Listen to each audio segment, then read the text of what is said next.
In the evening, the city center was even more lively than in the morning, and every person had their own reason to have fun regardless of age. It was impossible to get lost in the city because the lanterns showed the way one way or another, and if you followed them you could end up somewhere in any case but still be within the center. People were always hungry for bread and circuses, and even at that moment, among the many things that could attract attention, they could not take their eyes off the man who was devouring food with terrible force. Even those townspeople who were going about their business could not help but turn their attention to the one who was smacking louder than any pig. Among the calm and indifferent looks there was only one, and this man asked the others if they shouldn't have stopped the unfortunate man. Looking at the number of plates, the stranger was very worried about the poor man, whether he would die from such a quantity of food. But the most important question was why the big guy was crying while he was so greedily devouring the food, and was it because it was so tasty? One of the locals immediately realized that the man was not from these parts if he was seeing the big guy for the first time, so he clarified that he was a fairly well-known person in Hanam. The Joker pointed his finger at the glutton and sarcastically asked if everyone knew him because of his appearance, to which the local disappointedly said how could one call himself a merchant after such words, and reminded him that people should not be judged only by their appearance. So that the merchant knew his place and did not get into trouble, the man explained that he was more than sure that he had already heard about this unfortunate man, since he had accomplished an incredible feat in the form of uniting trade unions throughout Hanam. The sarcastic merchant's face changed after hearing this, and he asked again if he had misheard. But the local resident once again confirmed that it was this great merchant who made an invaluable contribution, and this same Manhwa from the Heavenly Ocean Trade Union. Suddenly a woman appeared next to the gentleman, pointing her finger at him and burping because normal people eat 3 times a day, but he eats a 3-day supply in one go. The woman, despite the fact that the person sitting across from her at the table was almost a bear, still dragged him, calling on him to stop this madness because it was not far from death. Mr. Yong turned to the woman and, bursting into tears, said that if he stopped eating, he would continue to be haunted by that terrible day. The woman froze like a statue upon hearing the cherished words that she knew very well and now understood the reason. The assistant silently let go of the gentleman's sleeve, and his hand flew down heavily under its own weight. Only this woman could allow herself to tell the gentleman whether he was really going to die such a vile death, falling face down in a salad. Only now did Mr. Yun turn to his assistant Yoon, while his mouth no longer full but still with tears on his face. In the dark forest wilderness one could hear the clatter of hooves and the creaking of wheels of a cart that was transporting a merchant from one place to another. The man removed jewelry after jewelry from his hands, as if freeing himself from the visual shackles of wealth. Mr. Yong's assistant sat opposite him, and he commented on what he had taken off as a feeling of the meaninglessness of all these riches. The merchant, to some extent out of a state of shame on his own initiative, began to pour out his soul to Assistant Yoon about the fact that he was trying to cover up a wound that was not healing by overeating and buying unnecessary trinkets. Mr. Yong began to explain more to himself than to his interlocutor that the pain of losing people needs to be healed by people, but he still has nightmares about that very day. The woman looked at the man with alarm and addressed him as a young master, but was unable to utter another word. The merchant was already warmed by the assistant's address to him as a young master, so he smiled kindly and took a deep breath in and out. Mr. Yong was pleasantly surprised by this address, since it had been an eternity since he had made the Heavenly Ocean Trade Union his home, and Lady Yong still called him young master and not chief merchant. The woman, hand on her heart, admitted that no matter how much time passed, the man would always be the young master of the Tianzhong clan for her, and Mr. Yong himself only at that moment noticed wrinkles on his assistant's face. After realizing how much time had passed, the merchant touched his forehead, where there was a huge scar, and realized that when he left his clan and found another family, Lady Yoon followed him, continuing to serve, so in essence she was a family all this time. Touching Yong's scar, he felt as if thousands of needles were pricking him at the same time, but at the same time the man clearly realized that if it weren't for Yoon, why he would have died long ago. Memories flooded the merchant like a scorching flame, and he vividly saw the moment when the Tianzhong clan came to an end. There is nothing worse than being in a family and feeling like you despise them and that they are actually strangers to you. And the greatest hatred Yong felt towards his father, and it could only be compared with one strong feeling, and that was love. As a young master, Yong erected his statue with the words that this stone would serve in his place, and then clearly asked Yoon that if his father calls him, then let him go to the statue. Not much time passed, and the young man completely turned away from his family despite the fact that he was the eldest son in a prosperous martial arts clan.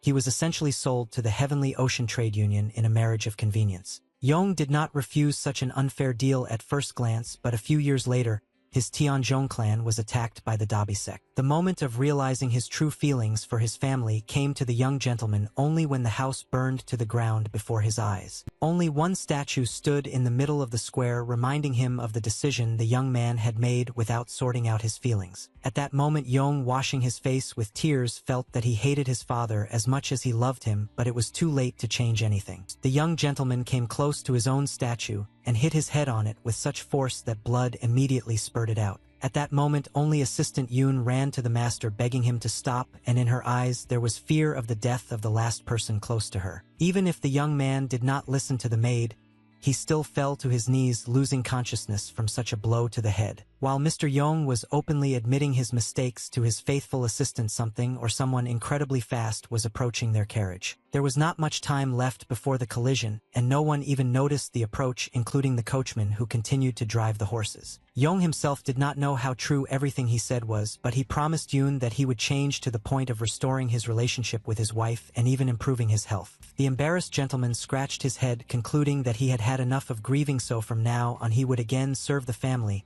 He had the only problem was how cold his wife would be. The merchant also confessed to Yoon's assistant that she was also like family to him, and these words warmed the woman's soul, and even a smile appeared on her face. Just when Yoon wanted to say something like continuing to stay next to the young master, a stranger's body flew right past her through the carriage. The cart turned over and spun, so that the gentleman was flying upside down, and in his head was only the name of his faithful friend. The impact was as if supersonic, which caused the cart to be pierced like a knife, leaving behind a through hole. Despite the gentleman's weight, he flew out of the carriage like a champagne cork, and after him all the jewelry he had taken off. With a loud crash, the merchant's heavy body fell to the ground, and the carriage ended up turning over on its side. The one who pierced the cart turned out to be alive because he even tried to stop in flight, but the blow was too strong. The stranger was helped to stop by a tree, into which he crashed so hard that the cracking of bones was heard. When the hair was thrown back, the victim turned out to be a gray-haired warrior, who at that moment had already had all his organs torn to shreds. The fighter thought that he had at least now freed himself from his pursuers, but it turned out that they were approaching again, and when he saw this he realized that things were really bad. The wounded man didn't even have time to do anything before several samurai with katanas were flying at him, and the first one had already reached him in a jump.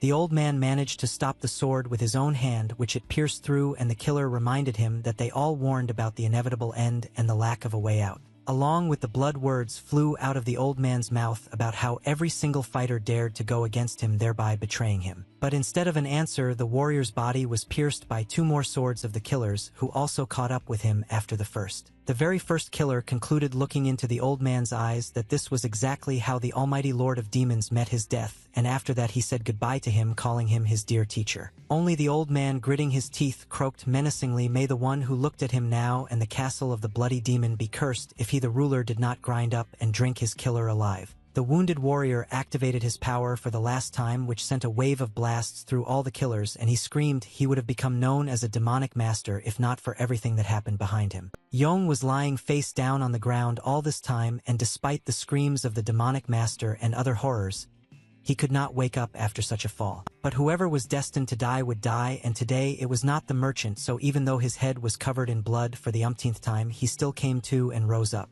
Yong didn't even think about his injuries, because what scared him most was that he saw Yun's body nearby, who wasn't moving. Looking at how much blood there was near the unfortunate woman, the merchant did not even dare to call her by name at first, because he was afraid of the worst thing that could happen. Anger took over from fear, and Mr. Yong nevertheless rushed to the person dearest to him. Taking Yun's lifeless body in his arms, the merchant at first couldn't even say anything, and he didn't believe and didn't want to believe that she was dead. There was literally a moment left before the realization that death had really overtaken Yoon, and a lump rose in the master's throat, making it difficult not only to say anything but even to breathe. And so the tears burst out again, but this time they were accompanied by a cry of misfortune that tore the soul apart from the inside, and what finished it off was that nothing could be fixed. Bloody footsteps of the master, who was walking approximately in the direction where Yong was, were spreading along the ground from the tree. Falling to his knees, the old man wheezed to himself that he needed to find a new body right now before his heart stopped beating. Blood was gushing out of the master's mouth, and there was very little time left to use the spirit possession technique. The condition was getting worse with every second, and there was no longer any strength to get up, and all that was left was to think about whether the journey would really end like this in an unknown place and alone. but the fire in his eyes was able to smolder a little longer when the master heard someone address him. Yong approached and addressed the old man with a furious statement that now he had lost his family through injustice because they simply happened to be in the warrior's path at the wrong time, and asked why the hell he was fighting here. The master was silent, waiting for the right moment, and Yong did everything himself when he flew up to him and grabbed him by the clothes, shouting to say at least something because he had now lost the most precious thing in his life. And the old man, raising his terrible cold gaze, said very quietly something about the fact that the man should not, but he did not hear. Since Yong was caught in the master's hands in time, he immediately activated the spirit possession technique before his strength completely left him. The attack on the acupuncture points was successful, and the merchant gritted his teeth from paralysis, but anger still froze on his face for the last time. Now the old man was even able to rise, feeling that he was about to pass into another body, and Yong, realizing what had been done to him, wanted to ask who this stranger was, but he could not. The gentleman collapsed to the ground, and the wounds that were already bleeding began to hurt doubly. Yong felt that he couldn't move a single part of his body, not even a muscle on his face moved, only his eyes, and he could only run from side to side. The master finally finished by saying that the big guy shouldn't have treated the wounded old man in such a tone. The gentleman regretted losing his composure, even though he knew that in front of him was clearly a master of martial arts. Sitting down next to the merchant, the master said to himself that this was the last time he would use the technique, and he would really like to live a long life in a young and talented body. But having prepared his hand with the technique, the old man realized that he had no choice since death was closer than ever, and accordingly,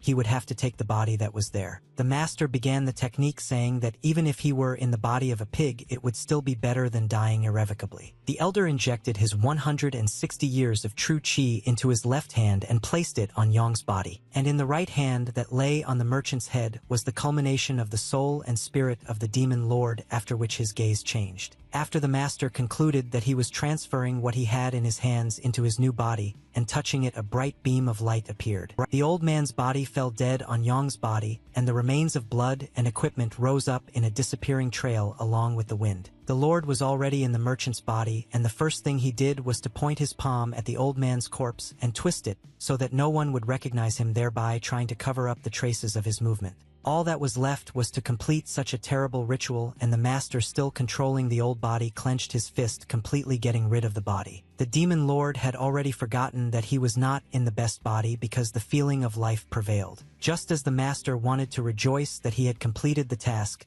he suddenly felt that Yong was still resisting inside. The demon lord was certain that this pig should have already been suppressed by his true chi and spiritual power. But Yong now also declared that he couldn't just give up and die just because some old man decided to take his place in the body. A struggle for control over the body began inside, and Yong decided to survive at all costs and avenge his clan. The master was amazed by the man's strong will, but while tightening it, he decided that even this was useless, and Yong began to shrink. The more Yong's consciousness was drawn into the master, the more it melted and came closer to disappearing altogether. Behind the big guy, one of the samurai appeared with a sword, and there was a risk that it would no longer matter who was in the body because death was close again. That same disciple expressed his admiration for the fact that the master was able to change his body again, even in his death throes, and now it was no wonder that the demonic followers of the three demonic heavens called him master for a reason. The next moment, the fighter said that the master's damn soul would end here and now, and rushed at him from behind. If the spirit possession technique had already been completed, then this sword would have been of no use to the master, but the student arrived in time. The wound was fatal, and this time the master was unable to escape his fate, so blood gushed from his mouth. The dark forest was illuminated by a red glow, which indicated the end of the demon lord's long life. Meanwhile, in the room of his house, a man woke up feeling a terrible headache, as if it was about to split like a ripe watermelon. The young gentleman sat up on the bed, not understanding where he was, but by the smell,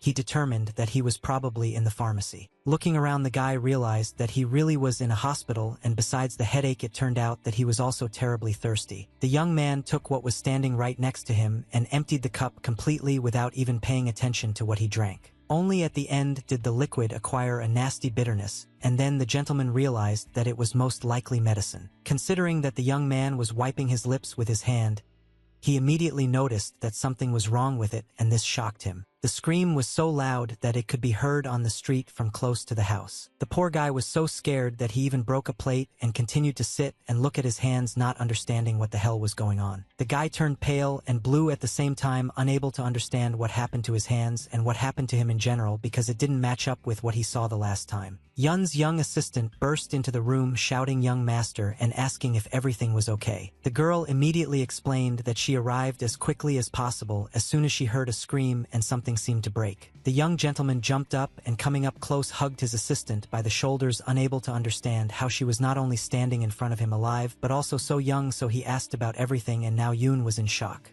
But the girl, enduring the poor condition of her master, asked if he had a nightmare again, and he standing silently thought that maybe it really was so. The guy was brought back to reality by the fact that he stood on a broken saucer, cut his foot, and blood immediately started flowing. Yun immediately asked why the young master did this, and he stood and thought why the pain seemed so real. When the young man realized what had happened, he realized that he had to check his guesses and be completely sure. The state of panic covered the guy more and more, and he no longer had any intention of staying in place. Yun ran after the young master, asking him to come back and treat the wound and not walk with her barefoot, but he did not want to stop. Yong approached the statue and froze just like she did, unable to believe that what happened to him could be possible. The memories did not take long to come back, and the young master felt a surge of heat as when he cried for his family who burned alive. The poor guy's body was shaking and he reached out to touch the statue and make sure again that this really wasn't a dream. Feeling the coolness of the stone, the guy turned to Yunhua, and although she was alarmed by the state of her master, she reacted. Tears streamed down Yun's face and he asked his assistant when he had erected the statue that represented his hatred for his father. Yun didn't understand what was going on or how bad the gentleman was feeling,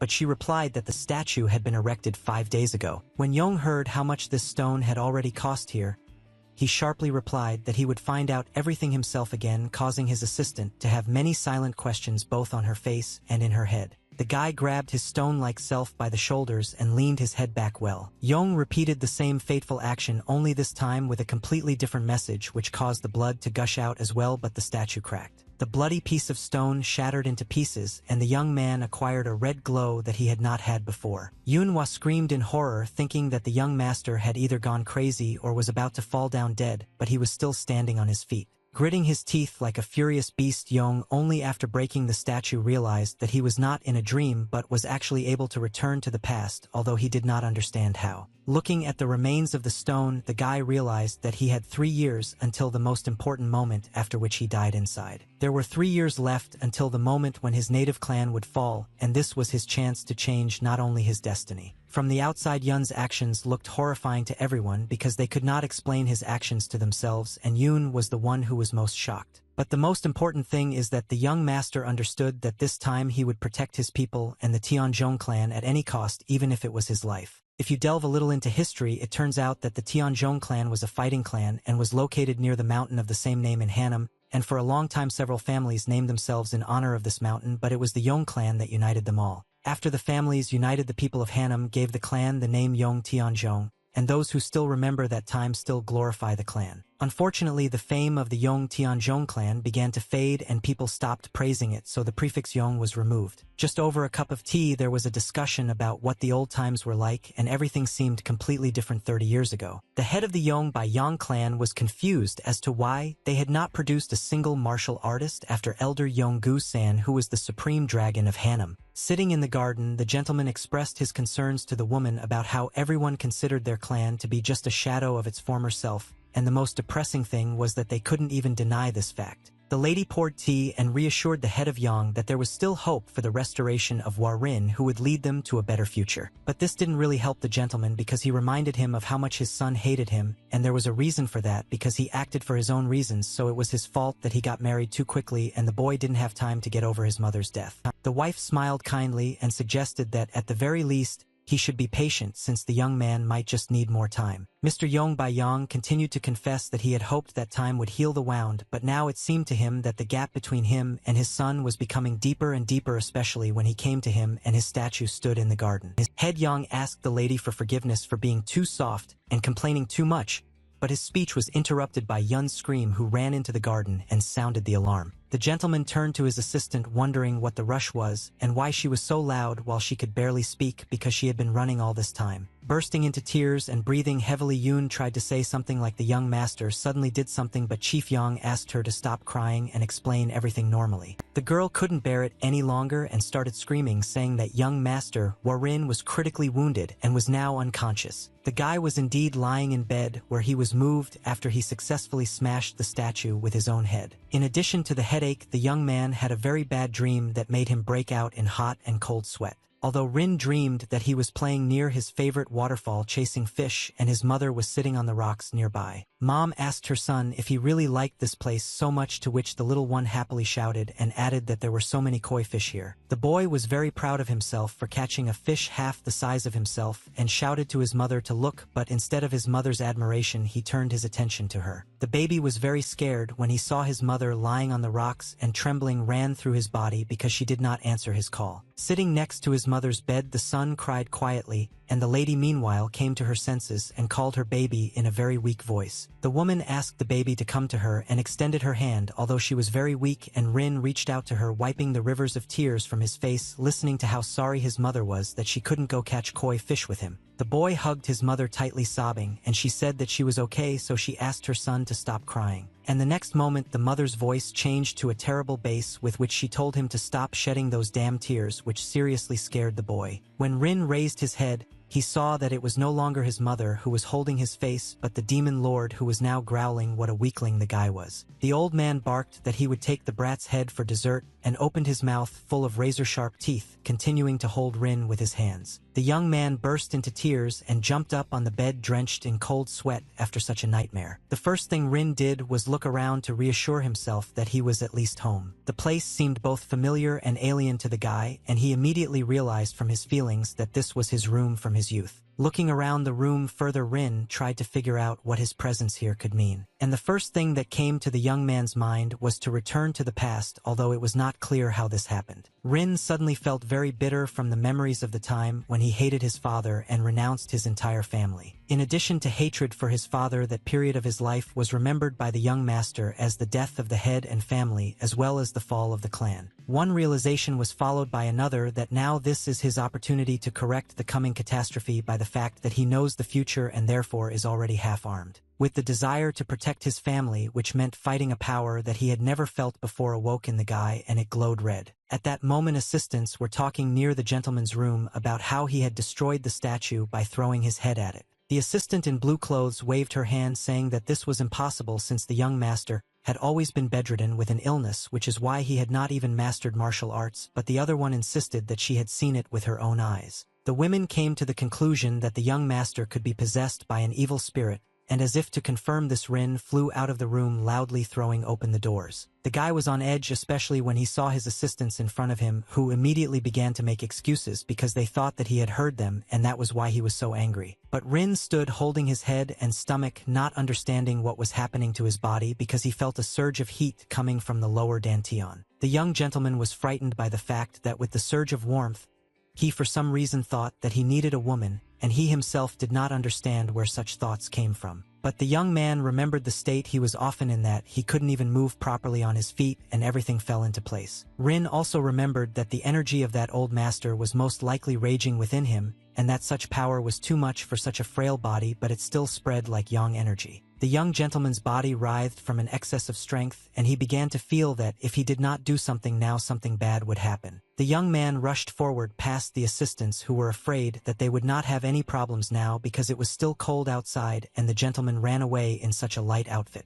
Rin ran faster than ever in his life, all in order to somehow cool his ardor. The young man's body was burning, and he was terribly afraid that if he didn't do anything as quickly as possible, the old man's energy would swallow him up entirely. The salvation was the place from which the noise and smell so beloved by the boy since childhood came, so he jumped off the ground in complete confidence. The guy jumped from the height of the waterfall straight into the water, leaving behind a huge splash and waves. When Rin climbed out of the cold water, steam was coming off of him, and it turned out that the cold water was just in time to cool down. Breathing heavily, the young gentleman now began to put his thoughts in order in addition to the state of his body. The young man understood one thing for sure: he was nevertheless saved from the terrible fate of being swallowed up by that terrible old man. Rin was taken aback when he heard how in addition to the crowd his father was also running towards him shouting his name. The boy looked at his father's fear of losing him, and it looked to him like some kind of dream that was very difficult to believe in. Head Yen ran into the water regardless of the temperature and shouted to his son what he was doing, but he remained silent, afraid to even move so as not to suddenly scare away his vision. But at the moment when the father took the boy by the head and said that he knew that his son hated him, Rin finally felt that everything was happening for real, while he continued to worry that he couldn't sit in such cold water. While Mr. Yang was asking what was wrong with his son's forehead,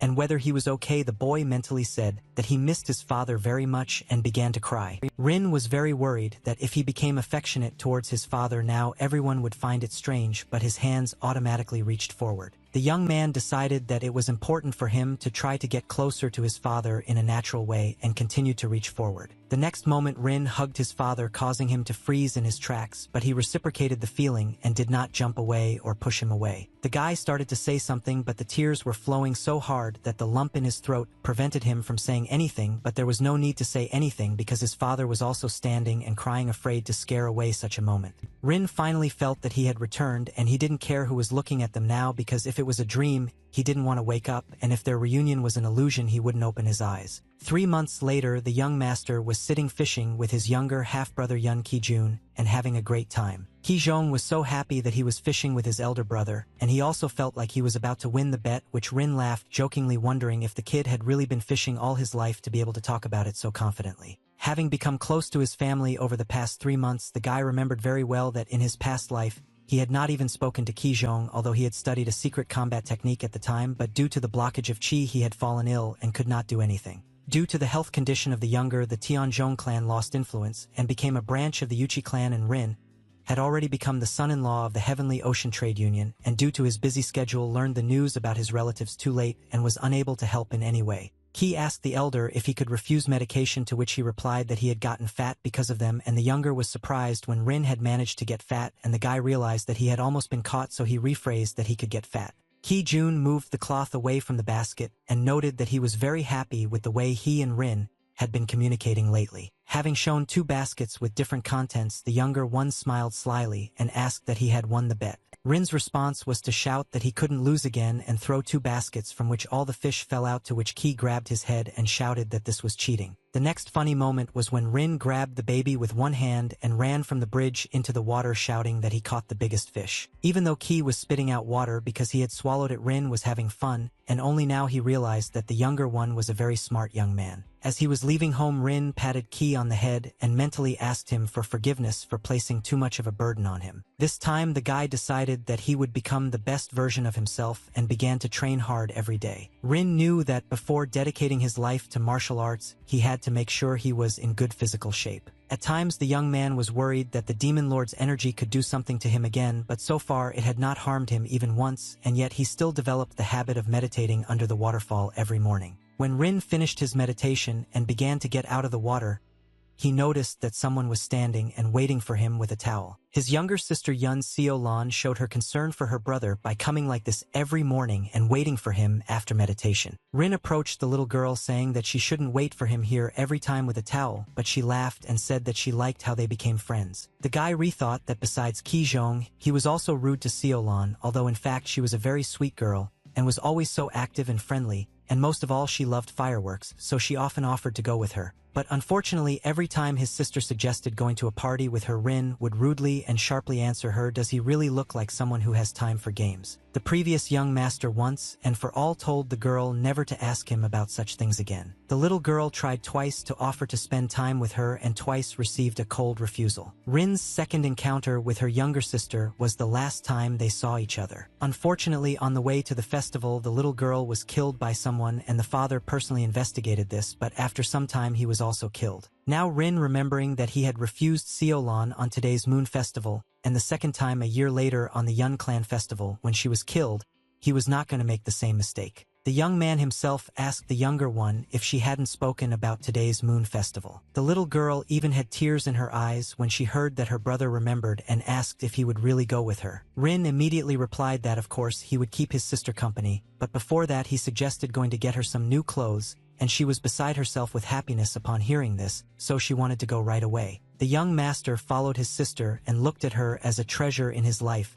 so he could no longer allow the past to repeat itself. And in order to change his destiny, and not only Rin realized that he needed to become strong enough to protect his family and return the clan to its former glory. If at first Rin trained individually, now he joined other young fighters and ran with them around the clan's territory. While the guy was running, he was simultaneously rethinking that during this period he used to take medications and read books without leaving his room. But now the feeling of life had changed, and the young man was glad of it, even though the reason for it all was the ominous aura of that old man, which ironically gave him the opportunity to fix everything. And now Rin couldn't sit still, he wanted to move so much, and most importantly, it was very interesting to test his improved body. Someone called the young man from behind, and he turned around, not quite understanding whether it seemed to him that it was his father or not. As it turned out, Mr. Yen, unable to hold back tears of happiness, went to his son with the words that he had really changed and matured. The father shook his son by the shoulders, which caused Rin to remind him that, in fact, the other students were seeing everything now, but he didn't care. The leader asked the young man how he felt about officially studying their family's martial arts instead of just doing physical exercise. Rin made his father happy by saying that he was thinking about starting to study, and Mr. Yang lit up even more, saying that in that case he would find a teacher. But the guy admitted that he already had someone in mind, but he couldn't answer his father's question who this teacher was because Siolan was running towards them shouting, "Brother, look." The little girl hugged her brother tightly and beamed no less than her father after they spent time together with Rin. The head of the family sighed sadly and said that his daughter had been looking only at her brother lately, forgetting about her father, to which Sio said that it was not for nothing that Rin had chosen clothes for her, and spinning around asked her father how she looked. Mr. Yang told Siolan that he had nothing to say about her clothes, to which the little girl replied that she still loved her father. At that moment the head melted from such warm words of the little girl, and Rin, watching them, thought again about the fact that even though he was now stronger than he was, he still could not protect himself, so first he needed to learn to at least protect himself. When the guy first thought about learning martial arts, he immediately imagined a woman with a sword. The lady trained tirelessly regardless of time and weather, improving her techniques each time. And even now, when Rin came to the training ground, he saw a woman dancing with a sword. Dragon Sword Flower Mo by Yoon immediately asked the visitor what brought him to such a shabby place. Rin was already glad that the master paid attention to him, and therefore immediately informed her that he had a request for her. While Rin was trying to explain his situation with embarrassment, Mo thought that the rumors about the master's recovery were true. The first thing the woman thought was that she had never spoken to this pervert before, so now she didn't understand at all what he wanted, so she asked him directly what he meant by request. The guy was very nervous, so he bowed low and shouted that he would like to learn swordsmanship from Mrs. Mo by Yoon. Rin directly asked to become a student of the master, which surprised her, and she could not hide it. Rin waited for an answer, and at that moment Mo was thinking about how she had heard many people only repeating that the master had changed several months ago. The lady also noticed that the young man was indeed a little different from before, but this was not a weighty reason for which she would agree. In contrast to the changes, Mo still had doubts about the changes of the master, since she knew those who, despite a difficult upbringing, led an honest life, while Rin did nothing but drown in hatred for everyone, including his family. The master turned away from the student without saying anything, so it was difficult to even guess whether the answer was yes or no. But when Mo said that she was refusing to study, Rin felt for the first time some kind of incomprehensible fear that felt like a stone in his lower abdomen. The young master followed the master, asking him to at least state the reason for the refusal, to which Mo replied that she was too busy studying why the secret arts of the Tianzhong clan had stagnated. Immediately after her answer, Yoon turned around to leave again and mentally asked the master for forgiveness, but she could not believe that people just changed like that. But even for this case, Rin had his own backup plan, because he understood that he could be an unworthy candidate for disciple in the eyes of the master. The guy looked after the great woman, guessing that most likely in her eyes, he was still a pathetic brat. Rin also remembered that in the past Master Mo by Yoon was uncommunicative, which is why even in the clan few people knew about her skill, but she did not try to hide it on purpose. Now Rin was aware because he had visited the future, where the depth of Master Mo's combat skills far surpassed others. Considering that Mo is a professional in her field, she had not only a developed body but also sense organs, and now she heard a sound behind her. When the master turned around, she was shocked that the young master was on his knees, and this was an extraordinary case. The woman immediately ran to the young man, shouting that it was not proper for the eldest son of the clan to kneel down over such a trifle. Rin quietly objected, causing Mo to fall silent and realize realized that now it was really worth listening to the young man. The young gentleman continued to explain, still on his knees, that this was no small matter for him, and that it was the pure truth. The boy sought Mo's consent to train because he knew that no one had contributed more to the battle against the Dabi sect than she had. But unfortunately, the teacher received the not very flattering title for a woman bloody flower of the dragon sword,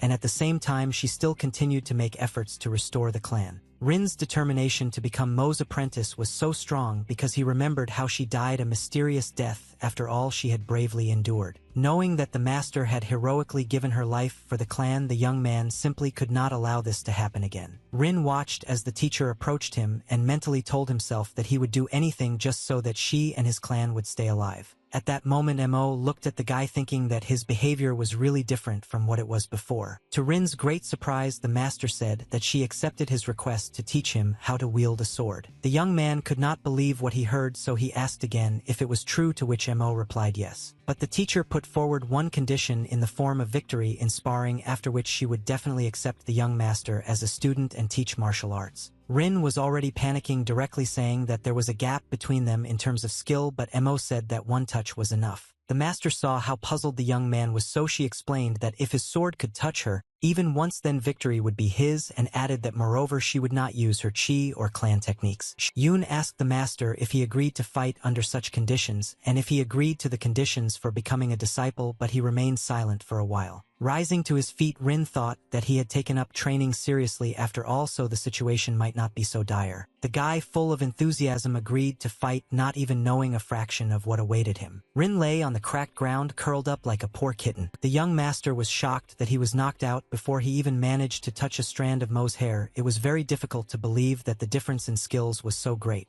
Yoon turned around and left, saying that she had won and an agreement was an agreement. Gritting his teeth, Rin jumped up, grabbed the sword, and rushed towards Mo, shouting that they were not finished with the duel yet. According to the conditions, there was still one movement, but on the part of the master, when she stopped the guy by simply raising her hand with the sword. Such single but deafening blows were repeated many more times, but the gentleman did not stop screaming again and again. After another blow, Rin sat down on the ground as abruptly as Mo's sword dropped into its sheath. The guy sat quietly and motionless, which made it impossible to understand whether he was wounded, desperate, or angry. Because of the calmness on the part of the student, Mo looked at him completely differently than at the beginning of the meeting. The teacher bowed in a respectful gesture, acknowledging out loud that the young master's efforts were worthy of praise. The woman again silently turned around and left, but for Yong, everything was just beginning, and his energy began to glow slightly. The demon lord's growing powers became brighter and brighter around the young man's body, and Mo didn't notice it yet. But as soon as Rin stood up and brightly exuded the chi of a demonic master, the teacher immediately felt it from behind and turned around. The teacher looked at the master's red aura, realizing that this was far from being the martial art of the Tianzhong clan. But Mo couldn't answer herself the question of what was in front of her then, and only understood that she needed to keep her hand ready for the sword. Yoon shouted at the guy to come to his senses and explain what was happening, and at that very moment he appeared next to her in a second. Mo instantly reacted and repelled the attack, but the aura did not disappear and the student simply moved to the side. As soon as the master thought that the young man was quite fast with such force, as Yong attacked her in a jump. The woman flew some distance and hit the wall without even having time to put up protection from the impact. Mo was in shock, but there was no time to be distracted, so she immediately grabbed her sword. But Yong was already next to her and was swinging his sword again, which indicated a possible defeat. But the master was no longer thinking so much about losing the duel as about the threat to her life, looking at how the sword was approaching her. Grabbing her weapon, the teacher realized that she had no choice but to confront the poet, and she was ready to activate the flying sword of the Dragon Emperor of the first form. Halfway there, Mo stopped drawing her sword because she felt as if time had stopped. In complete shock, Yoon watched as the sword easily touched her hand, causing her to freeze and not even able to look at the guy. And Rin, no longer being covered by the aura, smiled and said that he touched the flower of the dragon sword. The young man corrected what he said to the address of Master Mo by Yoon, and immediately after that he fell down. The woman looked at the body of the young gentleman who lay motionless on the ground, and there were no thoughts or words that would visit her right now. Instead of further doubts or guesses, Mo turned in the direction where she had literally been pressed a moment ago. In the wall where the master was imprinted there was a gaping hole, as if someone had cut the stone which was not comparable to human strength, and only then did Yoon think about what the hell just happened. At the training ground, Mrs. Mo was no longer alone, but her new student Rin was training in her place. It was hard to believe that someone who just a few months ago was bedridden with an incurable disease could hold a sword so well. The technique was completed by the movement that Rin saw for the first time when he came to the site and was performed by the master. Yoon stood to the side and silently watched the young master, but her thoughts still did not give her peace, throwing up more and more questions like now because she still had a hard time believing that Rin had always been so talented. The teacher's doubts were entirely justified by the fact that the young man not only swung a sword but learned the forms of the Emperor's soaring dragon sword and the azure bamboo sword in just a few days. The woman was also confused by the fact that, for someone who had no previous fighting talent, Rin was doing too well. The guy, at this time unaware of all the master's thoughts, gave it his all, breathing heavily and sweating profusely. Rin wanted to directly ask Mrs. Mo what she thought about his performance of the techniques. The teacher was not one of those who dodged the question or lied, because in front of her was the son of the head of the clan himself, so she said as it was that the young man still had not discovered the secrets of the techniques but used both methods without problems. Rin was embarrassed when he also heard that if you consider his training time you can say that these are quite good results, and admitted that the master praises him too much. At that moment Mo saw not just a shy young man but something more that had been troubling her since its appearance during the first battle. Considering the energy that was in the young master, the master saw it and she had no choice but to watch. Yoon decided to add to everything that had been said that the young master was studying martial arts at an incredible speed, which made it difficult for her to believe that he had recently been almost in a dying state.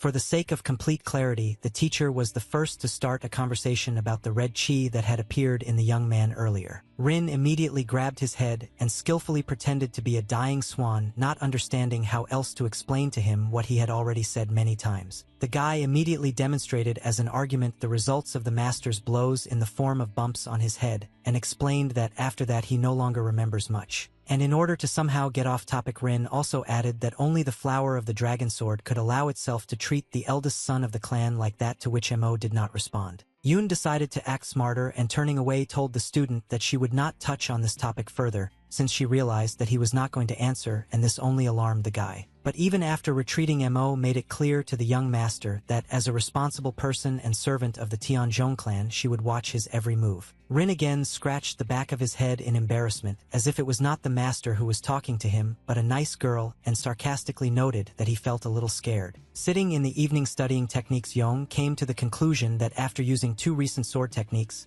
he clearly felt that Tianzhong's martial art was incomplete. Rin knew that such an outcome in the form of a missing element in the techniques was inevitable, since their clan's martial art originally belonged to the demonic sex. From what the guy knew, it was known that a long time ago the progenitor of the Tianzhong clan was a wandering martial artist who sought justice in Hanam. The warrior received two demonic arts from the great master of a hidden holy cult that was neither an orthodox nor a demonic sect. At that time, despite training in demonic arts, the clan's progenitor strove to maintain his path of justice. Based on his goal, the wandering master rethought these two arts for a long time and thus transformed them into the soaring dragon emperor sword and the azure bamboo sword. Although the power of demonic arts decreased during the transformation process, it was still enough to create the greatest swordsman in all of Hanam, but that was not the end of it. When using demonic martial arts with orthodox cultivation techniques, it would inevitably result in them becoming incomplete. Although the ancestor was able to reach the top, it was almost impossible to reach the highest point. Even though the great swordsman kept the origins of martial arts a secret, the truth still came to light centuries later. It was this truth that destroyed Rin's clan, because if the use of technology had been complete, it would not have failed at the moment of attack. The young master could not stand the way all his memories and the truth that he learned came together, so he hit the records with his fists. Now the most important thing was to use knowledge and skills to his advantage, which would serve as a way for the young man to correct his incomplete martial art, and on top of that, only he as a person who had survived the future knew what to do. Finally, there were no longer two people sitting in the garden drinking tea but three, because the son kept his family company even in this. The young man informed his father that he was thinking about visiting the Jegal clan, which would be respectful on his part. But the leader still asked what kind of business his son had in the neighboring clan if he decided to show up there after so much time. Rin explained that at the very least he had regained his health and had begun studying martial arts, which was already a good reason to visit and greet the clan, especially being the one who had married one of them before birth. Mr. Yen agreed that time had indeed flown by unnoticed, and the Jeagle clan and their clan had decided to become related by agreement made before Rin was born. The father glanced at the cup of tea where the flower was floating and tried to remember the name of the daughter of the Jeagle clan, after which he said Jung Jian, and Rin confirmed this, and the head also added that he was good friends with Jeagle Yujul, so he would be glad to see a guest. Mr. Yang was embarrassed when he remembered that there were rumors about the incredible beauty of the daughter of the head of the Jeagle clan. Rin patiently waited for the most important moment, and then his father asked when he was going to set off, which was a good sign for the boy. But then the lady intervened, reminding her husband that Rin had just recovered, and that it would be better for him to hold off on such a trip for now. Mr. Yang responded to the woman's statement with a warm laugh, explaining that Rin was still an adult, and at this age a very important part of the journey is making friends while traveling, like when he once met Yu Jiol. The wife resigned herself to the master's desire, but still gently insisted that the young man should pay close attention to his safety, given that the journey was long, up to a month, so he needed to find a reliable bodyguard. Judging from Mo's first glance when meeting the young man, she was not thrilled about accompanying the young master. But Rin reacted as if nothing had happened to those who were behind the teacher, and not to her facial expression. There was no answer to the question, but instead two big guys moved straight towards the guy, which even made him take a step back. The first thing that could be thought was that Rina would now be beaten for something by these two piles of muscles. But as it turned out, the guys were simply feeling the guy to check how good his muscles were, and one of them said that they were small but quite flexible. The tallest fighter smiled broadly, happy that the rumors about the young master's activities were indeed true, and another reported that the headman's son really did look different now. Rin realized that in front of him were those same ascending ghosts, and bowing greeted them, saying that he was pleased to meet such famous masters. The tall one, laughing loudly, also greeted the young man, saying that he had nothing to worry about since they and Mo would do everything to protect him, and the guy below expressed his opinion that the young master's body was still capable of growing. Rin, looking at Jongwook and Namwook, immediately noticed how muscular they were, but at the same time, he also understood that they were skilled enough in wielding a sword to be called ghost blades, which spoke of his father's careful selection of bodyguards.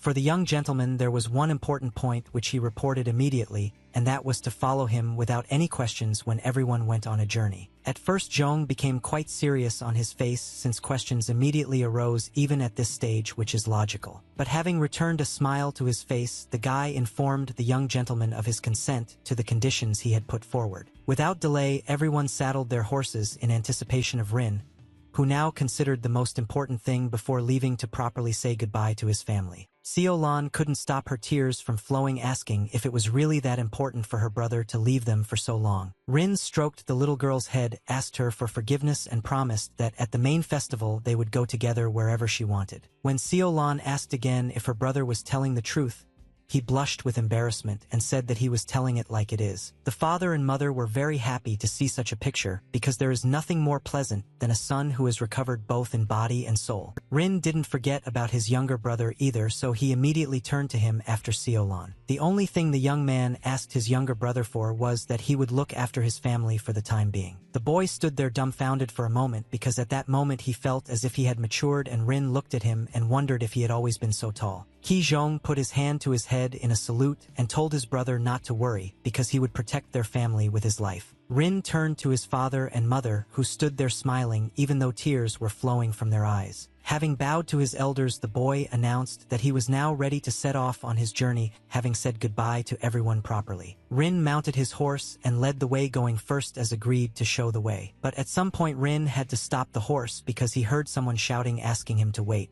Dressed in her usual yellow dress, his loyal assistant and part of the Yunhua family rushed towards the master. Rin flinched from this scream because it brought him back to the past, and in fact it turned out to be a very vivid déjà vu. Suddenly, instead of the gates where the happy relatives stood, there were those who turned red from the flames engulfing the entire estate. And the carriage where the young gentleman was sitting drove further and further away from home and from his family. At that moment Rin was also leaving and also heard Yun's cry to wait, but it was more heartbreaking. The girl barely made it after the carriage, and even when it stopped the young gentleman did not come out to her, but continued to sit coldly inside. Another maid would have been glad that such a tough person was leaving the house, but this was not the case with Yunhua, because she literally begged to be taken with him. Now the same situation repeated itself, which is why Rin couldn't even say anything at first. The guy really wanted to fix what he once did to Yun, but he didn't know how to do it. Rin had such strong feelings for this girl that he couldn't even find the words, so he froze for a moment. Zhong turned to the young master, urging him to refuse to take the girl with him, considering that such a journey could be dangerous. Yong asked everyone to give him a minute and got off his horse, after which he headed towards the humble assistant who was ready to follow the master anywhere. Despite how determinedly the clan's son walked towards Yoon, she steadfastly remained in place, waiting for his words or actions. When the assistant saw how the gentleman raised his hand to her, she was even prepared for the fact that he would hit her now and simply closed her eyes. And Rin simply leaned over and hugged this fragile person who meant so much to him, and the poor thing didn't understand what was happening. Tears welled up in Yun's eyes, but she continued to stand rooted to the spot, afraid not only to move but even to breathe. Everyone who was waiting for the young master was shocked by his actions, but they didn't say anything and simply opened their mouths. Rin quietly told Yun that she always wanted to be by his side, and thanked her endlessly for her presence, help, and support. But then the young man looked into the eyes of his faithful friend and warned her that the path he was taking could be dangerous, and now he would not be able to protect her. When Rin confessed to Yoon that he didn't want to put her in danger because she was his beloved family, she was shocked. The young gentleman smiled broadly and asked his assistant to wait for him at home with his family and asked what kind of things she could handle. Yoon, bursting into tears of happiness, replied that she would do everything he asked, even to the point of going with him on such a dangerous journey, but if there was such an important task for her as waiting at home, then she would do that too. Finally, everyone set off, and Rin thought that when he returned to the Lianzhong clan, a lot would change. The guy was serious about protecting his family and changing the course of events leading to the clan's fall. Rin decided that the changes would begin with him completing their martial art, after which he commanded the horse to speed up. Ahead of the wind, the young master mentally asked his father for forgiveness for the fact that visiting the Jiggle clan was just a pretext. In fact, the clan was not that far from Mount Wudong, where Rin planned to set out on his journey. The young man already knew that the secret to improving their clan's martial arts was located right on that mountain. Therefore, the young master asked the master and the fighters to accompany him without questions, because if his father found out that they were heading to Wudong, nothing would work out. When Yong opened his eyes, he found himself on the surface of the water, but he didn't understand where exactly. Rin thought that he wouldn't be able to get up, but it turned out that although there was no end in sight to the water, he was able to rise to his feet. The young man was even able to walk further from the place where he woke up, but at the same time, a strange, anxious feeling did not give him peace. There was nothing else around except water, and the guy clearly felt when something appeared next to his leg, so he looked down. Rin saw that there was a piece of board with hieroglyphs floating next to his leg, but he still didn't understand what it was or where it came from. The young gentleman picked up the cracked tablet and began to read the inscription. The young man was chilled to the marrow of his bones when he realized that this was the very sign that said Tianzhong clan. On the piece of wood that appeared out of nowhere, everything did not end, and Rin turned his gaze to where the color changed from blue to red. A memory of his house burning in flames when the Tianzhong clan fell appeared before the boy. The most terrible thing was not that the huge house was burning right in front of the young man, but that it was quite realistic and the building began to fall towards him. Rin rushed to run further from the place where the house had already collapsed and could have buried him under it.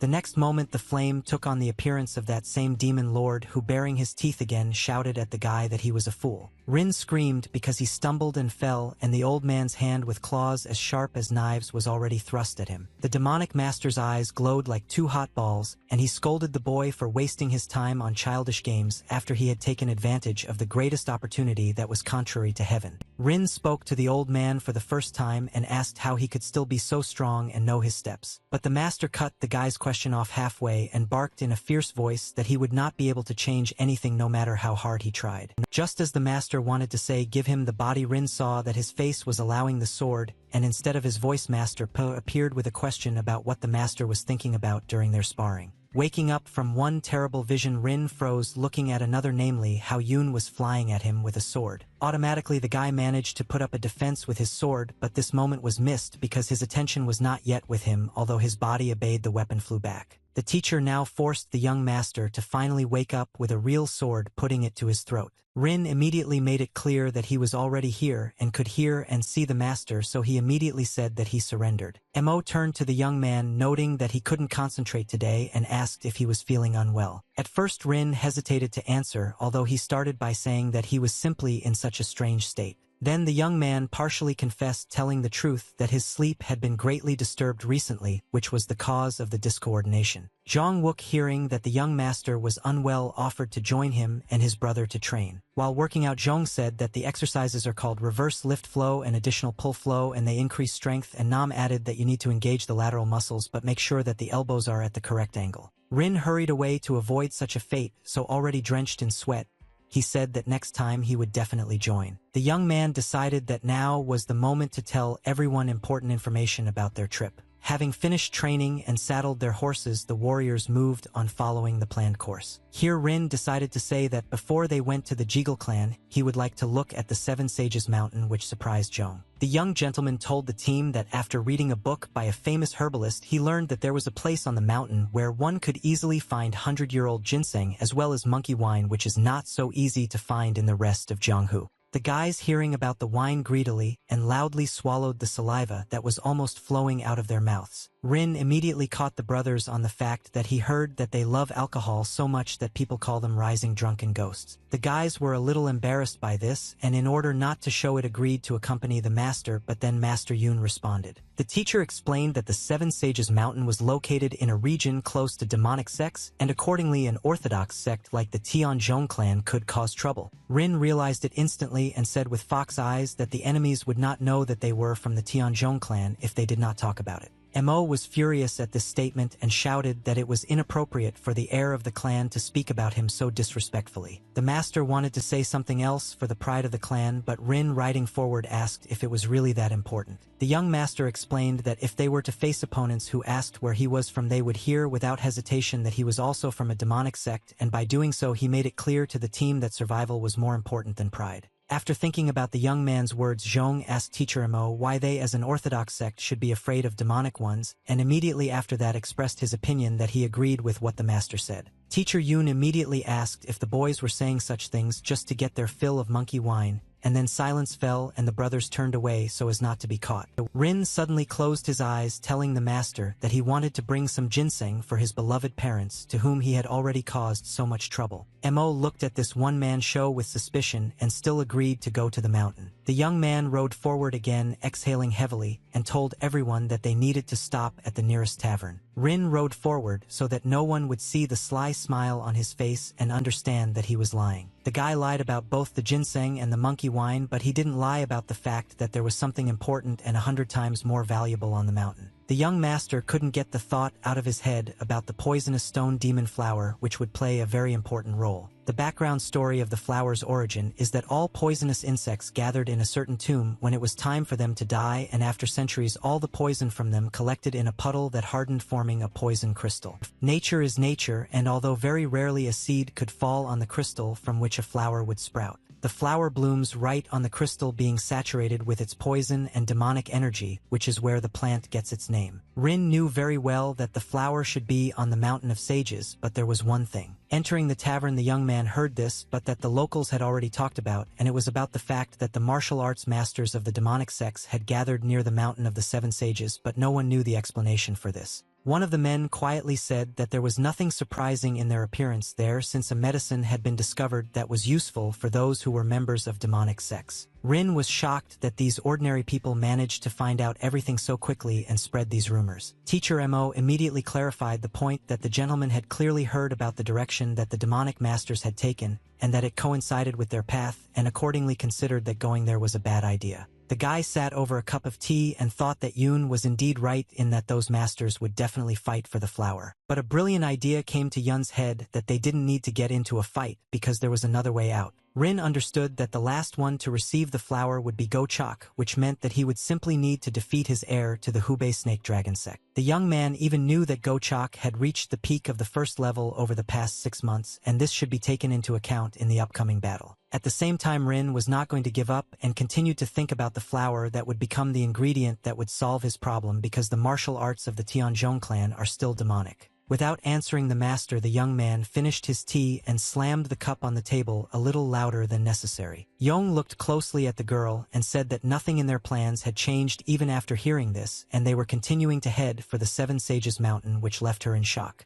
Mo jumped up and breaking into a scream repeated once again that demonic masters would gather there, to which Rin calmly replied that this was one of the paths to the Jeagle clan. As an argument, the guy explained that one way or another a skirmish would occur since the path lay through the mountain anyway, so it would be good to meet the masters there. Yoon could tell that she was holding on with all her might to not call the guy an idiot, so all she did was sigh heavily and lower her head. The master raised her head and expressed her consent to continue on their way, but at the same time warned that if they did meet those masters, they would need to avoid a skirmish. Rin decided to calm the teacher down by reminding him that if something happened, they had 2 rising ghostly blades. But unfortunately, this was absolutely not the kind of mention that should have been used now, because the ghostly blades were also dead drunk. Turning back to the master, the young man spread his arms out to the sides and made a sad face as if to say it happens to everyone. The young gentleman immediately assured the girl that she should not worry, since he personally promised not to approach those places where it would be dangerous. Yoon, as always, reacted silently to such a statement but took it into account so that later she would have something to poke her nose into. Approaching the hotel grounds, the young gentleman announced that they would be staying in this place for a while. Another interesting fact that Rin knew was that the area around the Seven Sages Mountain was similar to the Pandemonium Gallery, or a place where evil spirits gather. The young man admitted that he was still too weak to go to such a dangerous place, but he remembered that the one who laughs last wins. Before coming to this particular place to spend the night, Yong asked everyone to explore the taverns and bars of the Snake Dragon sect and also find places where there are few customers but a lot of horses. Rin gave this task because Gochok is a young leader of the Snake Dragon sect, which means he will most likely fight with his own people. The guy asked to find out about the stables because Gochoku and his people would need to move quickly, which meant they would need a lot of horses. In addition to everything, even if Chok gets the flower,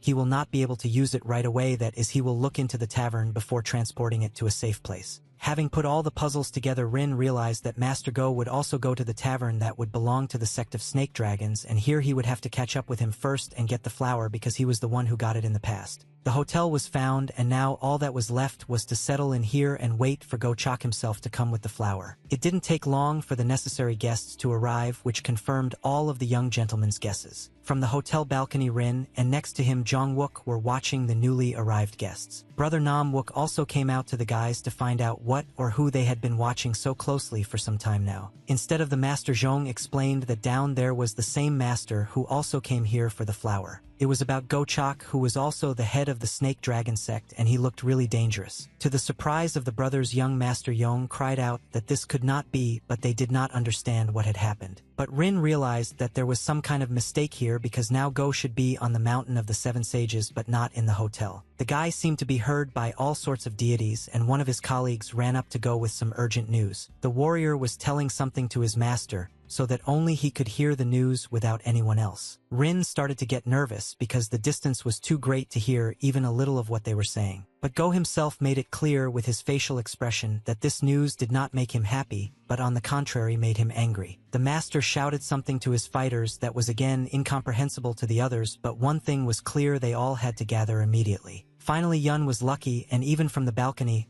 he heard Chok shout to call the sword and the fighters of the 8 snake dragons, after which he gave the order to pursue someone. Zhong immediately explained to the master that the sword and the fighters were the 2 strongest forces of the snake dragon sect, and Gua was so excited about something that even he could make out the master's words. At that moment, Rin realized that if something urgent happened, he would have more opportunities to get the flower without risking his life, so he told the guys to get ready because they would go after the sect. Then, as if out of nowhere, Mo jumped out shouting that persecuting such a sect was too dangerous. The master once again tried to get through to the gentleman, asking why he was constantly trying to drag himself into increasingly dangerous situations each time. Rin walked up and calmly told the dragon sword flower that big changes were coming to Jianghu soon, and that in order to survive in the chaos, they needed to become stronger. The young gentleman wanted to explain what this flower meant to him, but Mo for the umpteenth time started screaming. The teacher shouted that Jianghu was at peace, and they were not such a weak clan that they could rely on some herb to support it.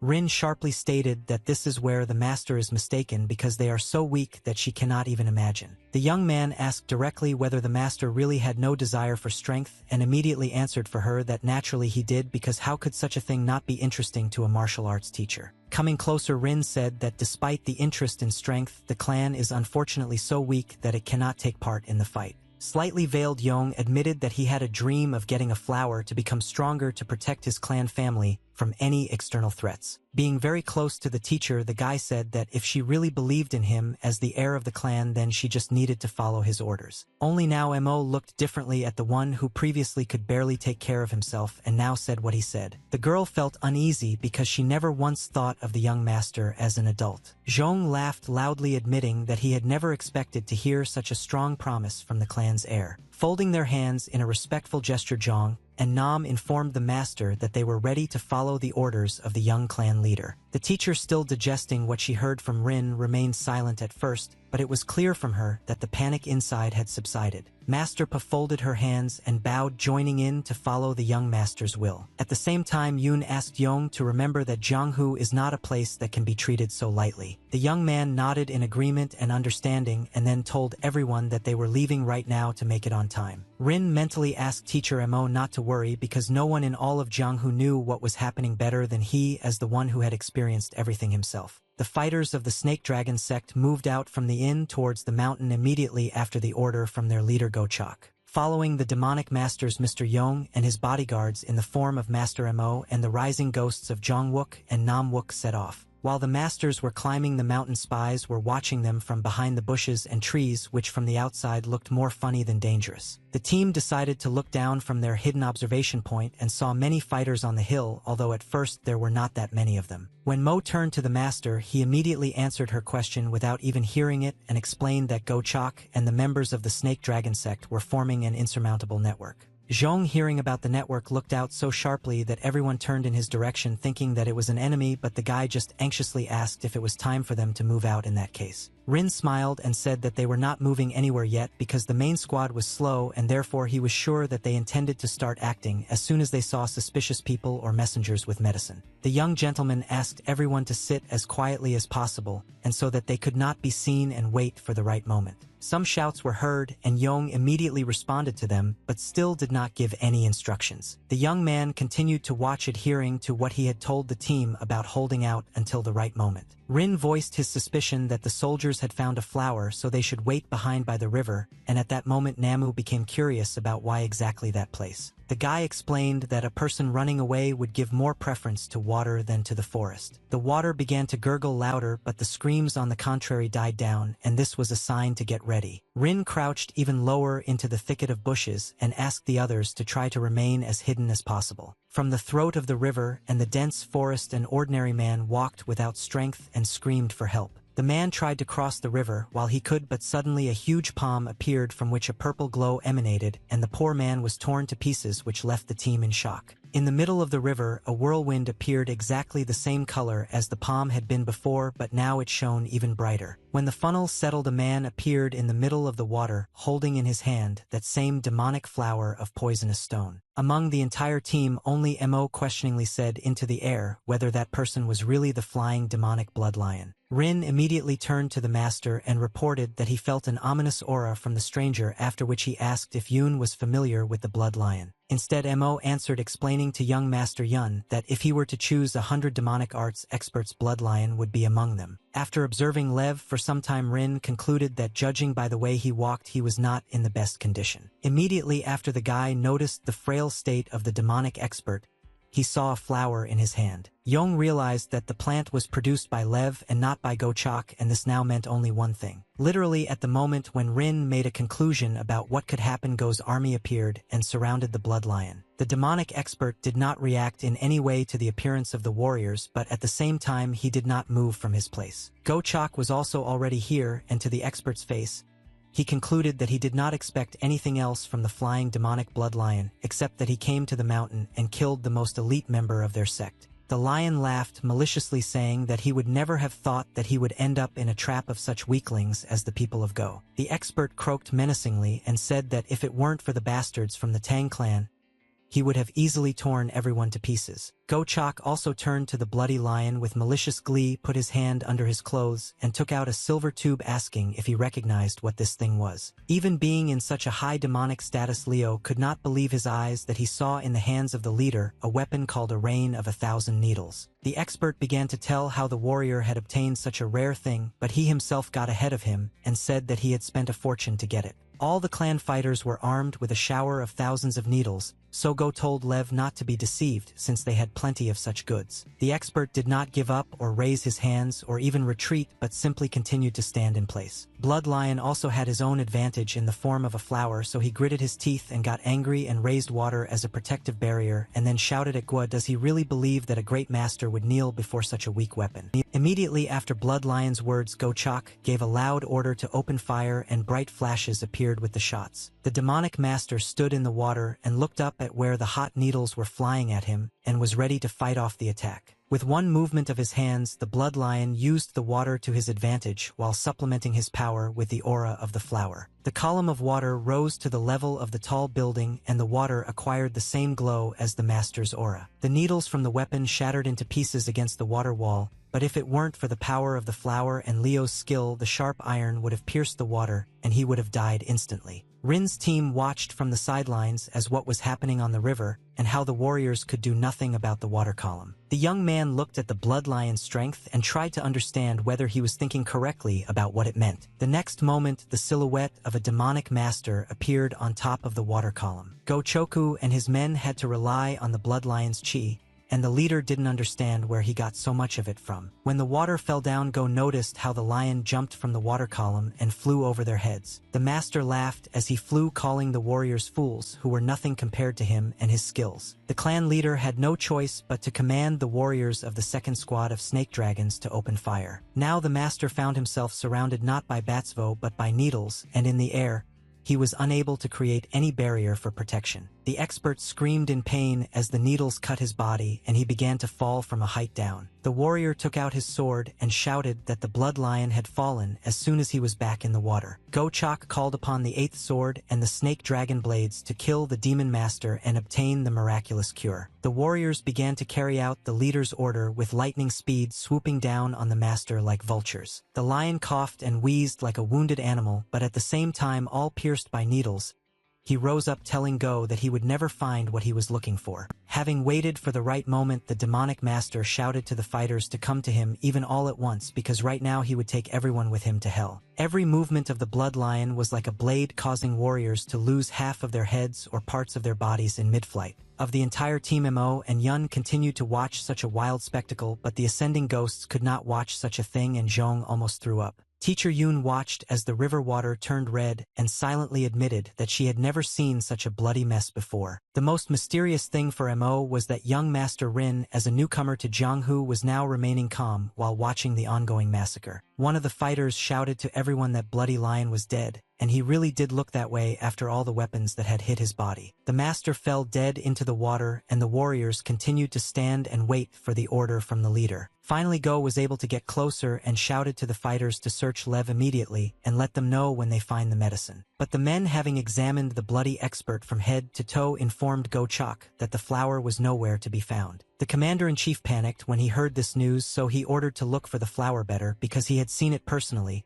and when they were close during the chase, the scoundrel could not hide it anywhere else. While Gua shouted for the warriors to inspect, everyone Rin asked his bodyguards to quietly follow him. Almost silently but quickly, the team followed the leader through the dense forest. In parallel with the movement, Yong explained to the guys that the Bloody Lion did not have the medicine, but he guessed where it could really be. Mo asked with some doubt if the young master was really so confident in what he was doing now. Rin replied that he was sure because most likely the demonic master probably sent the flower downstream. The young man reminded the team that Leo had created a water barrier, which was not really the best defense mechanism. Such a mechanism can block hidden weapons but obscures the view of enemies, and Lev had to dodge attacks with the help of Qinggong, and since he did this, Yong Owl explained that he was sure the master released the flower at that time. Rin's final conclusion was that the master would have to walk on water to find the cure. Kamina turned around for a moment as she heard the sound of gunshots from which needles were flying out. Yong warned everyone that they needed to speed up even more because soon the warriors would figure out where the flower might be. Downstream, Rin noticed a purple poisonous glow coming from the water, confirming his guess. The guy immediately informed his team that he had found a flower, and it was indeed floating in the river. The young man landed right next to the medicine, and the bodyguards landed on the shore after him. Rin took the flower in his hands and for a while simply looked at it, trying to understand the sensations of its power. Time was running out, so Yong informed the team that he needed literally a second for one very important matter and reached his hand under his clothes. Rin gave Zhong a box, asking him to hold it, and then took out a flask with a liquid the color of which resembled a poisonous flower, and something similar was growing on a bush nearby. The young man took a white flower and poured the substance from the flask onto it, and when the boys asked if this was really what they thought, Yong answered that yes, it was poison. The plant immediately began to look like what everyone was chasing, and now all that was left was to do the most important thing before anyone noticed anything. Mo decided to teach the young master a lesson, reminding him that an orthodox master should not carry poison with him. But Rin, on the contrary, told the teacher that poison is quite a useful tool, and after that he put a fake flower in the box and said that now everyone will think that their target is inside. The young man showed Master Mo the box and said that it would deceive the clan, but not for long, but they would have enough time to escape. Zhong stretched sweetly, saying that it was easy because other fighters were ready to give their own lives in battle for this trifle, so he said that he doubted that the flower would go to them because they were only watching everyone. Yong looked at the box and told his friend that they really just got lucky this time. Rin looked at the guys and told them to get out of here when suddenly something or someone rushed past him like the wind, and the box disappeared from his hand. It turned out that the bloody lion himself rushed past the guy while he was looking at his empty hand. Absolutely everyone on the team froze in horror because they clearly saw how the fighters killed Lev and he fell into the water. Slipping past the team, Lev announced in an ominous voice that this important element was back in his hands. As soon as the demonic expert appeared near the guy, Mo immediately shouted for him to move away and rushed because she knew that this would not end well. But Rin didn't have time to get his bearings because he was discouraged by the fact that what he saw with his own eyes as those warriors killed Lev did not match up with what he now appeared in front of him. Because the young man hesitated to even move away from the master, he dealt him a fatal blow. The bloody Rin flew into the thick of the forest as if he had not been hit but launched from a catapult. The blood lion's blow was so strong that Yong flew far, breaking through a tree with his body and leaving a ditch in the ground, but his bodyguards immediately prepared to protect their master even though he was already dead. The master, holding the flower, hissed furiously through his teeth that these rats are so greedy that they know no bounds to their impudence. While eating the flower, Leo maliciously concluded that he tried to devote as much time as possible to fully absorb its energy. Feeling saturated with power, the master growled fiercely that now that he had used the innate internal energy of Qi, he would personally kill everyone who stood in his way, tearing them to shreds. The lion twisted the funnel and shouted in a terrible voice that, with the help of the spilled blood, he would be able to fill the missing amount of Qi. Mo looked at the eerie growing energy and understood that anything could happen, that this was the end of their journey. In the girl's eyes one could read the fear that she could very well die now, no matter how much of a master she was. Yoon held the sword in her hands, aimed at the enemy, but it was trembling just like her whole body. The teacher realized that this was the first time she had entered into a real fight with an opponent who possessed such overwhelming power. The most terrible moment for Mo was when she remembered how Lev chopped the fighters into pieces on the river. The girl imposed that terrible picture of the massacre on herself and realized that there was every chance that the same fate would await her. Yun's thoughts of death were driven away by the voice of one of his brothers, who said that since birth, he had never looked at his sleeping place with calm and serenity. The guy also noted that thanks to his dedication and work, he received the title of Ghost Blade. They began to take in front of Master So, reminding themselves who they were, but she, except for reaching out to them in an attempt to stop them, could not even say a word. She was so scared. Zhong and Nam went forward at that moment, having already made an oath that from that moment on, as warriors of the Tianzhong clan, they would protect the younger head of the family and stop the occultist. Yoon shouted after her brothers that they couldn't go to Leo because he was too dangerous. Hearing the heartbreaking cry of a frightened girl, the guys stopped and told us that this was their duty that they had to fulfill. Turning slightly towards the master, the brother glanced at her furtively and reminded her that the bastard had swallowed not the flower that would give him Qi, but the one that would kill him. At first Mo couldn't believe her ears, but she remembered how Rin dropped poison from a flask onto an ordinary flower, and it became the same as a real poisonous one, and then put it in a box. He explained to us that the old bastard, who was seriously wounded and had used up all his innate internal Qi energy, had also tasted poison, so if they could hold out and withstand the onslaught for some time, then there was every chance of victory. Now that Mo wasn't screaming or panicking, the brothers could calmly leave her and get on with important business. The guys even jokingly decided to compete over who would go into battle first with the old fart. Lev bared his teeth and said that it was quite commendable that the boys did not run away, but then he immediately released his power. The sword of one of the brothers touched the hand, but it was not part of the master's body, but its continuation in the form of energy. Shouting to the brats that their courage was senseless, the demonic expert broke the swords with his energy hands and then reached for the brothers' bodies. At the moment when the blood lion almost grabbed the guys, a loud voice was heard from Mo, who activated the Emperor Soaring Dragon Sword technique, thereby creating a shockwave. With the words lightning falling from the heights of heaven, the master pierced Leo's hand with his sword. Now that Yoon was not scared but angry, her eyes and her gaze itself looked completely different. The lion went berserk and shouted at the masters that they were worthless creatures and rushed to finish them off. But the demonic expert immediately shut up after he felt that something was wrong with his body. Master Yoon was able to strike Leo again, who this time knocked him back just like he had struck Rin. There was a distance between the young masters and the blood lion, which gave them some advantage in attack and defense. The demonic master began to cough up blood, not understanding what was happening to him because he was not critically wounded. At the same time, Leo looked at his hand and, based on the sensations in his body, realized that the flour he had eaten was completely wrong. The expert couldn't believe that he was attacked by an old monster of the Tang clan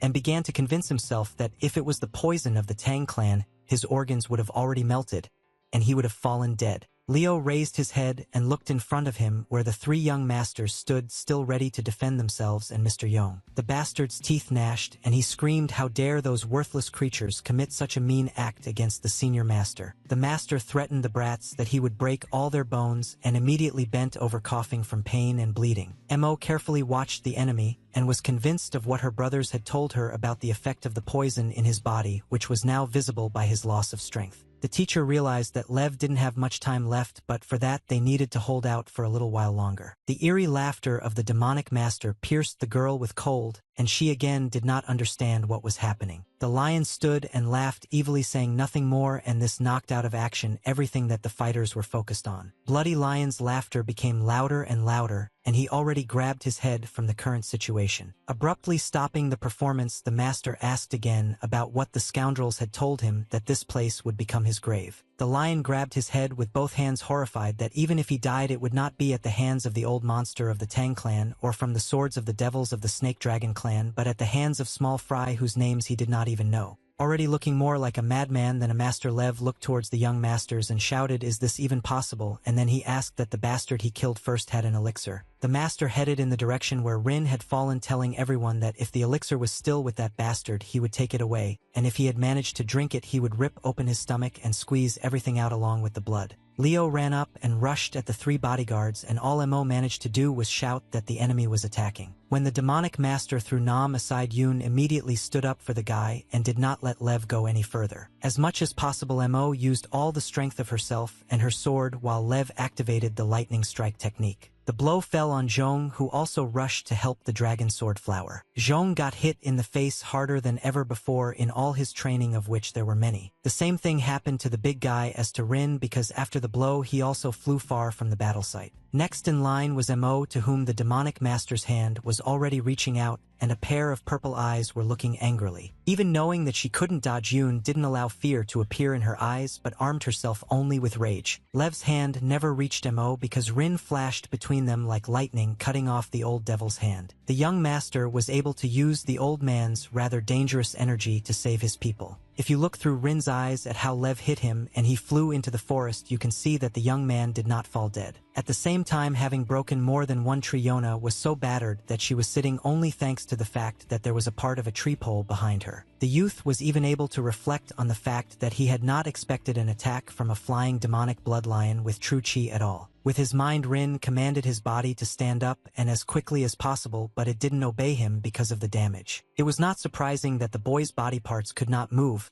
because they either had very deep wounds or broken bones. At that difficult moment for himself, Yong remembered how he and his team went after the Snake Dragon clan from the hotel, and realized that in the world of Murim there was not a single person who knew more about what was happening than him. The young gentleman turned to himself with reproach that he thought he knew everything and therefore he had raised his nose too high, and this is what it led to. At some point Rin was shocked that blood began to flow from his forehead, although before that nothing had flowed anywhere. Touching his forehead with his hand, the guy felt something similar to what he had once done to himself by smashing his head against a statue. The next moment Rin watched as his blood began to crawl or fly in small streams somewhere up and past him. Along with the blood, the young man heard an ominous whisper that called on him to surrender. And the next words were in order to immediately give up his body, and Yong realized what was starting to happen again. Rin felt something awaken inside him, but he didn't notice how the hands of red aura began to appear behind him. Inside the boy, the destructive aura of the old man he saw before the regression awakened again. Yong remembered that he had already used the Demon Lord's energy when he fought in the first duel with Mo. The young master thought that if he managed to use the aura this time, he would be able to defeat Leo, and behind him meanwhile the voice howled louder and more hands appeared. The aura, like smoke, began to penetrate the guy's body through his mouth, and he felt how it was trying to take control of his body. Being in such a weak state, Rin even began to close his eyes, to which the energy was also approaching. The red haze sucked in the body that the Demon Lord needed more and more, like a quagmire. But as soon as Yun thought about closing his eyes and then being subject to the aura again,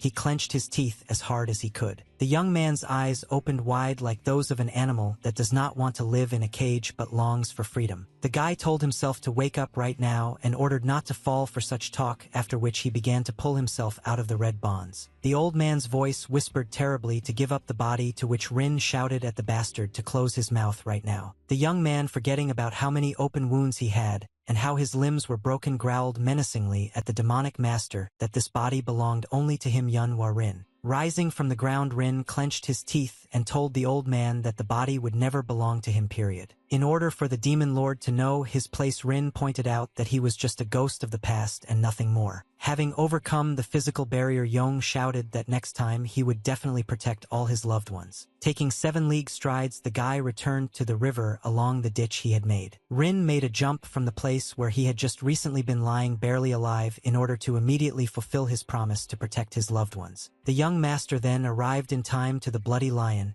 and with one movement cut off the hand of the bastard who was reaching for Mo. The demonic expert, just in case, quickly distanced himself from the young masters so that they wouldn't cut off anything else from him. Splashing his blood left and right, Lev was so angry at the brat that the veins on his face showed through, and it seemed like they were about to burst. In an instant, the master suddenly fell silent, as if he saw in front of him not a guy but a ghost, but in fact this was really so because the strong warrior felt the aura of another who was in the body of a young man. Bleeding out, Lev didn't even notice the wound, but instead he pointed his hand at Rin in horror and asked how he could have such a powerful aura, but the master found it difficult to even speak, so he started coughing. Yoon also looked at the young master and noticed how his energy was glowing, and in it, she recognized the one that had manifested itself during their first duel. The Vuk brothers could barely stand on their feet after being beaten by Leo, and when they got closer to Teacher Yoon and Mr. Yong, they were very happy that he appeared in time. Having become a strong wall, Mo warned Rin that some time had already passed since Lev was poisoned, and due to the fact that he had used the chi of true origin from the very beginning, thinking that he had eaten the right flower, he had thus exhausted himself faster. Looking at the demonic master, Yoon quietly but confidently said that he would soon die on his own, even without any effort on their part. Rin, without taking his eyes off the enemy, asked the team to listen to him carefully now and said that this would be his first order. Having endowed his sword with an aura, Yong asked absolutely everyone without exception to immediately start saving themselves, thereby showing that he would remain to distract Lev. There was silence from the team at the order, but Rin and the demonic master met each other's eyes. The lion looked at the sky very serenely, saying that he had experienced a lot and witnessed many strange things in the world of Murim. But immediately after some nostalgia, the devil looked at the guy again and said that even after what was already behind him, this incident now does not make any sense. The boys stood ready and did not leave after the master's order until the master tried to say something loudly but coughed again. Breathing heavily, Lev still managed to shout to the young masters with a warning that he would now abandon the idea of returning alive. The team did not respond to the master's words and did not even react in any way but simply steadfastly continued to hold the defense. Lev activated his energy with his remaining hand and directed it at the brats, which was surprising given the old man's weak state.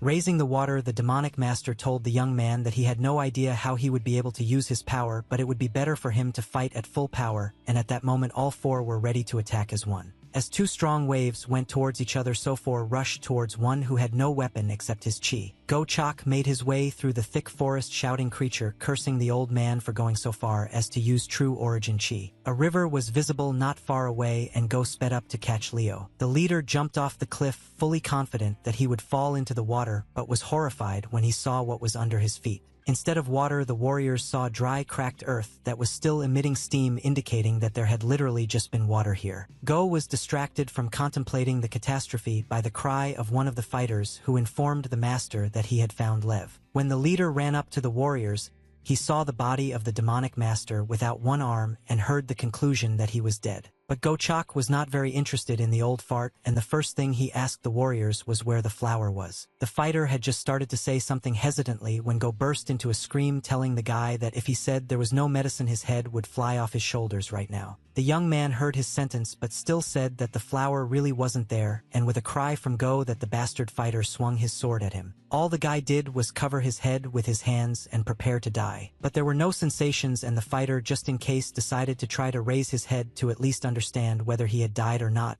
and when he saw the leader, who was almost steaming from his ears, he realized that he was alive. Having hidden his weapon, Chok began to nervously walk back and forth to himself, mentally asking the question who this person was. The leader looked at the result of someone's power and wanted to know what kind of bastard it was that was able to kill the blood lion. But most of all, Go wanted to understand who was so confident in himself that he dared to get the elixir. Considering that the team had saddled their horses and was already far from the scene of the incident, it was unlikely that Go would have caught up with them on his own 2 feet. Despite his injuries and one open eye, Zhong was pleased that they had defeated the flying demonic blood lion. Sitting on her horse next to the brothers, Mo asked what exactly Zhong meant when he said he didn't believe it. The guy explained that if Leo had held out for another moment, they would all have met their death right on that mountain. Zhong's smile was replaced by sadness and fear that they were damn close to death, and he immediately restrained himself with the thought that it was not for nothing that they say that the strongest survives. The rising ghost also added that no matter how you look at it, Leo was just one of many other Jianghu warriors, and knowing this very well,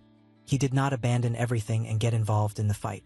At the moment when Zhong finished thinking out loud, a young gentleman nearby started coughing, and not just a cough but blood. Mo didn't stop, but she asked if everything was okay with Rin, although she herself saw that it wasn't. Instead of describing his condition, Yong told Yoon that she was right in that the world of Jianghu was not as simple as it seemed, which confirmed that no one would have thought that he would ever fight and eventually kill Leo. After what he said to the master, Rin thought that it was really very risky because at any moment one of them could die. There was just one, but that kept the young man and his team afloat throughout the battle, and that was the promise to protect the family and clan from any threat, which was not empty words. Rin grabbed Mo's clothes, feeling the pain growing stronger, while continuing to talk about how no one had promised an easy journey, and therefore dangerous situations like the previous one could not be avoided in the future. Yong asked Master Mo and the rising ghosts to be prepared to become stronger, to which Zhong asked if that was possible. But Rin didn't answer the question because Yoon butted into the conversation, asking the young master if he wanted to explain anything to them,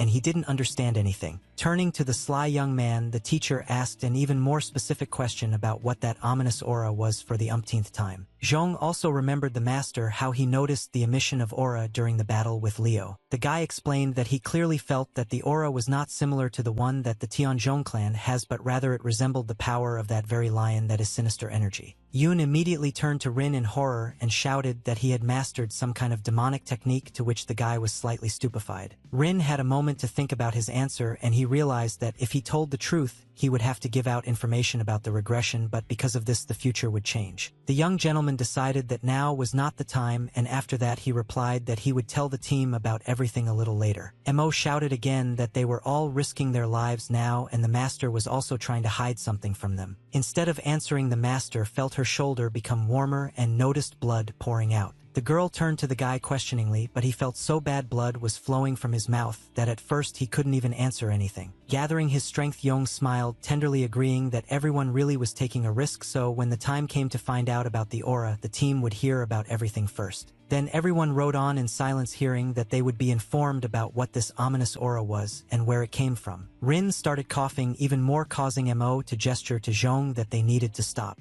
The teacher got off her horse, and since the young master's condition left much to be desired, she asked if they could go to the Jeagle clan right now for help. The guy immediately responded to such a statement and refused because Gochok and his sect continue to search for them, and if they go to the Jeagle clan now, it will develop into an interclan conflict. Mount Wudong was visible in the distance, and Rin said that they were heading there because he had heard that there was a talented healer there. Mount Wudong was shrouded in clouds, but there were also no fewer dense forests on it, which is why the air humidity was high since the sun could not penetrate with its rays everywhere. Something quite nimble flew along the forest path so quickly that it seemed like lightning itself. But the lightning turned out to be a white nimble cat who was not only quite fast but also knew how to jump high. The local boy could barely keep up with his pet, so he ran and shouted Beck's soul, trying to explain to the cat that it was dangerous to walk on the mountain by himself. The cat pretended to hear his owner and even sat for a while and waited for him to come, but as soon as that happened, the fluffy one ran away again. The cat approached the bush, the smell of which interested him very much, and while the owner was running, he had the opportunity to explore everything nearby. The little animal first looked up, and when he saw something that the boy couldn't see, his fur stood on end. The cat remained standing in place even when the owner arrived, and the bush even began to move, but the guy did not notice it. The young man was glad that he was able to grab his pet and happily said that he was finally caught, but the cat still did not take his eyes off the bush. Now, only when the bush spoke in a voice as if it was difficult for it to move did the boy pay attention to it. The young man watched as 4 strangers crawled out of the bushes, making that strange sound. Rin was the first to reach out to the guy, happy that they had finally met a living person in the wilderness. But the young gentleman forgot to take into account that he was still covered in blood and pale given his weak state, so it was not surprising that the boy screamed and the cat with him. The child's cry echoed throughout the home despite the fact that it was far from the meeting place. Rin was lying on the floor in a spacious room and was fast asleep, considering how he was injured and then the long journey in that condition to the mountain. It wasn't without another nightmare, only this time Yong jumped up cursing the bloody lion. The guy had multiple DJVU experiences when he was again lying in a place that looked like a hospital and was all bandaged. The young gentleman noticed and felt that his wounds had healed, which led him to the conclusion that he was in the right place. Having pushed the doors aside, the same boy, whom the team had frightened in the forest, appeared on the threshold, but now he was simply surprised that the gentleman had woken up. The young man explained to the patient that he had quite serious wounds, so he was brought here to a small hospital run by him and his grandfather. Sitting down next to the guest, the boy asked to wait literally a minute and the medicinal decoction would be ready, after which he immediately began to do what he had said. Rin very carefully asked the guy if his grandfather's name was by any chance He Dokgon, and he confirmed that it was. The next question from the stranger was whether the young man's name was He Chul Ryong. If the boy was not surprised that the guest knew his grandfather's name, then, when he heard that the traveler knew his name, he asked how he knew about it when he was here for the first time. But Chul didn't know who was in front of him, and Rin grabbed the fabric of the blanket in his hand and restrained himself from blurting out what he felt at that moment, understanding why all the roads led him to Mount Wudong. While Chul continued to look at the gentleman waiting for an answer, Yun was thinking in his head that he had found the right person and everything happened for the sake of this boy. Remembering his past incarnation, Rin realized that before him was the very key to perfecting the inferior martial art of Tianzhong and the future strongest warrior of all of Jianghu. A talented little boy of an ordinary grandfather who is a healer will one day become the only ruler of the universe. He Chul Ryong. The heir of the clan leader remembered that before he returned to the past, the longest battle for a secret manuscript had unfolded in the world of martial arts. In that battle of the greatest scale, not only the 5 great clans of the martial arts world took part, but also the forces of righteousness and darkness. The manuscript turned the world of fighting upside down, giving the warrior the ability to demonstrate superhuman strength by combining good and evil in his body. The secret scripture became known as the last revelation of Zhang Sanfeng, who was the founder of Wudong and the Ascended Saint, and was given the name canon of the mysterious heavenly Tao of Taiji. Rin felt like some kind of seer because he knew that Cole was a top-level master in his past life, despite the fact that the family found him by accident while collecting medicinal herbs. Thanks to the manuscript, an ordinary man became the strongest warrior in the world, whom everyone young and old knew. Now Yong was thinking about how he needed to obtain the canon of the mysterious heavenly Tao Taiji in order to solve his clan's long-standing problem. Meanwhile, Cole continued to prepare the broth without being distracted by the master, since he had been taught to do his job well. Yong didn't take his eyes off the baby because he saw in him the future strongest master, and to some extent it was hard to believe now. Looking down at the floor, Rin thought about how he had imagined their meeting to be more dramatic. A fly landed right on the boy's face, and at first he simply turned his gaze to it without moving. Cole, continuing to prepare the medicine, caught a fly with his hand with one deft movement, and Rin managed to see it.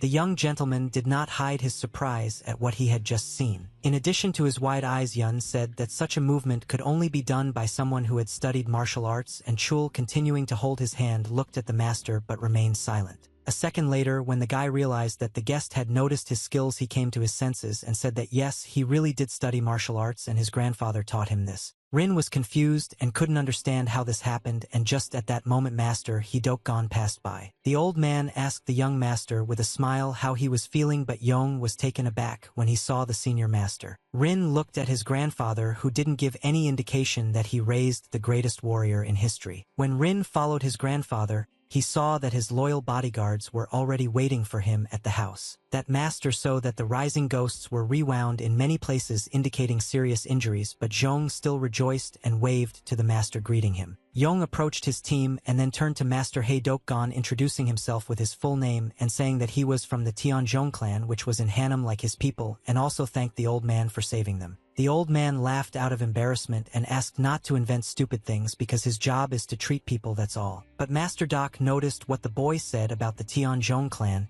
and couldn't believe how the young people ended up so far from home. Judging by Rin's face, he clearly didn't expect to hear such a question, so he hesitated a little, and the team behind him fell silent. Smiling broadly, the young man answered the partial truth that they were looking for wild ginseng. Mr. He asked again, puzzled about ginseng, and explained that although they only deal with herbs here, they are aware that ginseng is not something people just look for. Looking closely into the young man's eyes, Master Doc asked why he needed such a rare herb. Rin realized that now was the time to tell his heart-wrenching story. Washing his own tears, Yong admitted that in fact his mother was seriously ill, and his parents had always taken care of him until the illness passed, which is why the boy decided to thank his parents for allowing him to travel. Covering his eyes with his hand, the young man in all his glory added drama, and told the old man that he did not know what to do because he had heard that his mother had become very ill, so she had gone to bed, and her only salvation was ginseng. Wiping away large tears, Rin said that while climbing Mount Wudong in search of medicine, he slipped and then couldn't speak because everything was already clear. Mo already reached out her hand to ask what the hell the guy was making up if before leaving the lady felt great and did not understand why he was lying. Imagine the teacher's surprise when she looked behind the gentleman's back and saw how the grandfather was moved by his story and also stood and cried, which meant the story worked. Zhong also couldn't help but open his mouth in shock as Master Doc called Rin a true example of filial piety and added that he was surprised by such concern for his parents. The old man rushed towards the house, forgetting that he was no longer 20, and shouted for everyone to wait for him because he would go look for ginseng with them. When Doc disappeared from sight, Rin finally opened his eyes a little and was very pleased with himself. But the team stood behind, confused about what kind of one-man show this was. While in the forest, Mo wiped the sweat from her face and thought that she was sure that the young master had lied about searching for a cure. But considering how Rin looked under every stone and rummaged through the bushes, the story about searching for ginseng became plausible. Yong noticed how the girl stopped searching and lying on the ground near the stone told her that it was necessary to return to the search and not stand still. The young man said that they needed to find ginseng as quickly as possible, but he almost misspoke and almost said cannon. The bodyguards immediately responded that they were already starting and dispersed in different directions on the orders of the young leader. The sun was setting behind the mountains adjacent to Yuden, and at that time it was already difficult to look for anything. Master Doc informed the team that unfortunately they had to end their search for today as it could be dangerous. The appearance of the fighters spoke for itself that they agreed with the old man's statement because it seemed that the leaves were already everywhere and not just on their heads. Once back at home, everyone slowly wandered off to their rooms. Rin, wiping the sweat from his face, also realized that although he hadn't really counted on ginseng, it was a shame to spend so much time and effort, and he also realized that even knowing the future, nothing is easy to get. Master Doc decided to offer the young man his help in the form of sending him medicine, and asked him again if he remembered correctly that he was from the Tianzhong clan in Hanam. Rin folded his hands in a respectful gesture and bowed, saying that he would be immensely grateful for the help provided. But when the boy turned to the mountain and looked at how the sun had almost set, he asked the old man for forgiveness. Bowing again, Rin asked if the master would mind if he and his team stayed in this place for a couple more days to find ginseng. The doctor did not object to the guest's presence, so Rin sat on the floor in his room and immersed himself in meditation to better control the demon lord's aura. It was quiet around, so the guy was left alone with his thoughts about the fact that now he knows where Heidokgon often goes, and if he tries to search there further, he might be able to find a clue related to the manuscript. The young man understood that they were incredibly lucky because if they had started searching on their own, it would have taken more than 1 year of their lives. The first thing Rin saw in the morning when he left the room was the master laying out the medicine to dry. He also noticed the guest and nodded in response when he came up to bow and say good morning. The men sat on the steps of the house and looked at nature in silence without disturbing the true sounds with words. After some time, the old man asked if the young man would go to the mountains with him again today. But Rin replied that he would like to try to search on his own today, and Grandpa didn't mind. Yong sat looking at the area and couldn't understand what he was still missing to complete the picture. Turning to the master, Rin asked where Chul had gone, to which Mr. Doc found it difficult to answer. Instead of the old man, the kid himself answered Rin's question, running past them holding Peck in his arms. The boy noticed the men, but he didn't look like he was playing with a cat, but rather looked like he was scared. Grandfather immediately asked the kid what was wrong because he looked like he had met a tiger, all disheveled and out of breath. Cole explained that during his morning hunt with Beck, some people in the forest tried to catch the animal and they had to run away. Master, he explained to Rin that sometimes warriors who climb the mountain and see Soul try to catch him, mistaking him for a magical spirit. At the entrance to the territory appeared the same crowd from which the boy ran away, and there were a decent number of people there. The girl was the first to speak, saying that the boy was very playful for a child, and when she asked if the cat belonged to him, she didn't wait for an answer and immediately offered to sell it. Chul boldly declared to the stranger that Beck's soul was not for sale no matter what she offered him. The girl looked slyly, not believing the boy's words, and still said that she could give him a lot of money. The kid still screamed that he wouldn't give up his pet for any amount of money, and bodyguards even came out to hear this scream. The most interesting thing was that two strong sides met without paying much attention to the boy, who carefully stepped aside. Master Doc immediately asked the young lady for forgiveness and explained that the cat was a member of their family, and therefore they could neither give him away nor sell him. The girl indignantly said that anyone else would have taken the cat by force, so it is worth taking into account that everyone is very lucky, and it is better not to catch her eye again. Rin watched the lady swear and immediately thought how impudent she was, but he couldn't remember who she reminded him of. The young man saw in the indignant lady himself from his past life, when he also quarreled with people with or without reason. Standing before the master to defend him, Rin told the girl that it was not good to ask for something that people did not want to give. Yun was not given the opportunity to come closer by the lady's bodyguards, who held out their sword and shouted not a step further, and also asked if the ragamuffin even knew who was standing in front of him. The guy directly, without shame or fear, asked who they all were to threaten him, thereby showing that he would not allow himself to be humiliated. The warrior introduced everyone as the protectors of the Jeagle family, and the young lady as the youngest daughter of the head of the family. Rin was stunned at that moment because he was supposedly heading towards this clan. That is, Yun was looking at Jaegal Yohei's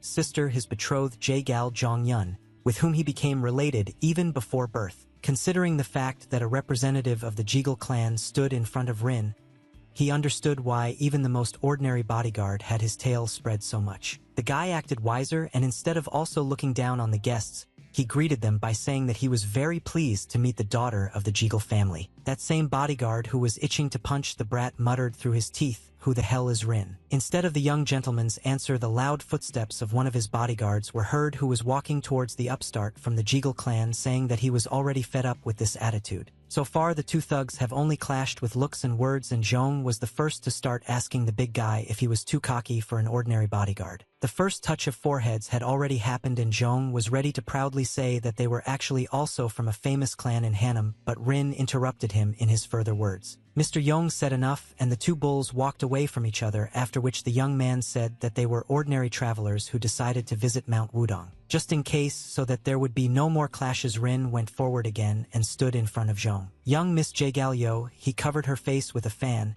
and then told the boy that she was not going to talk to someone who was hiding his origin. The lady approached Chul and said that she was now giving him a choice in his actions. Yo came close to the boy and said that either he gives up the cat or it will be taken away by force right now. The young lady reached out with her hand, but the boy moved away, and the cat pressed even closer to his owner and looked displeasedly at the pestering girl. While Yo was reaching for the little animal, The baby noticed from the side that Rin was trying to tell him something, and the cat was clearly ready to bite the pest. Yun used the encryption of the message and explained to the boy with gestures that he would distract the Jaegal clan, and that Chul needed to release the cat at that time so that it could escape. Chul quickly nodded his head, showing Rin that he understood everything, but he kept pressing the cat closer to him, so that Yo wouldn't have time to grab him. Having coughed loudly, the young gentleman turned to the girl with the news that there was a third option that she had not taken into account. A very angry and irritated Mrs. Jeagle turned to Rin as curiosity got the better of her and asked what this third option was. At that moment, Cole, without wasting a second, threw the cat up into the air and shouted at him to run away as fast as he could. Beck-Sol was a little shocked by this turn of events, but considering that he is a very skilled cat, he could handle it. Like the wind, the cat ran into the forest in the blink of an eye, to which Yo only managed to scream no. The little beast raged, shouting at Rin that it was all his fault, but the young man calmly endured the indignation. Yong even added with confidence that since the cat had now run away, the young lady could simply catch it, since this time the child would no longer be able to do anything to protect the animal. The lady's teeth were grinding from this abstruse upstart, but she still gave her people the order to catch the cat.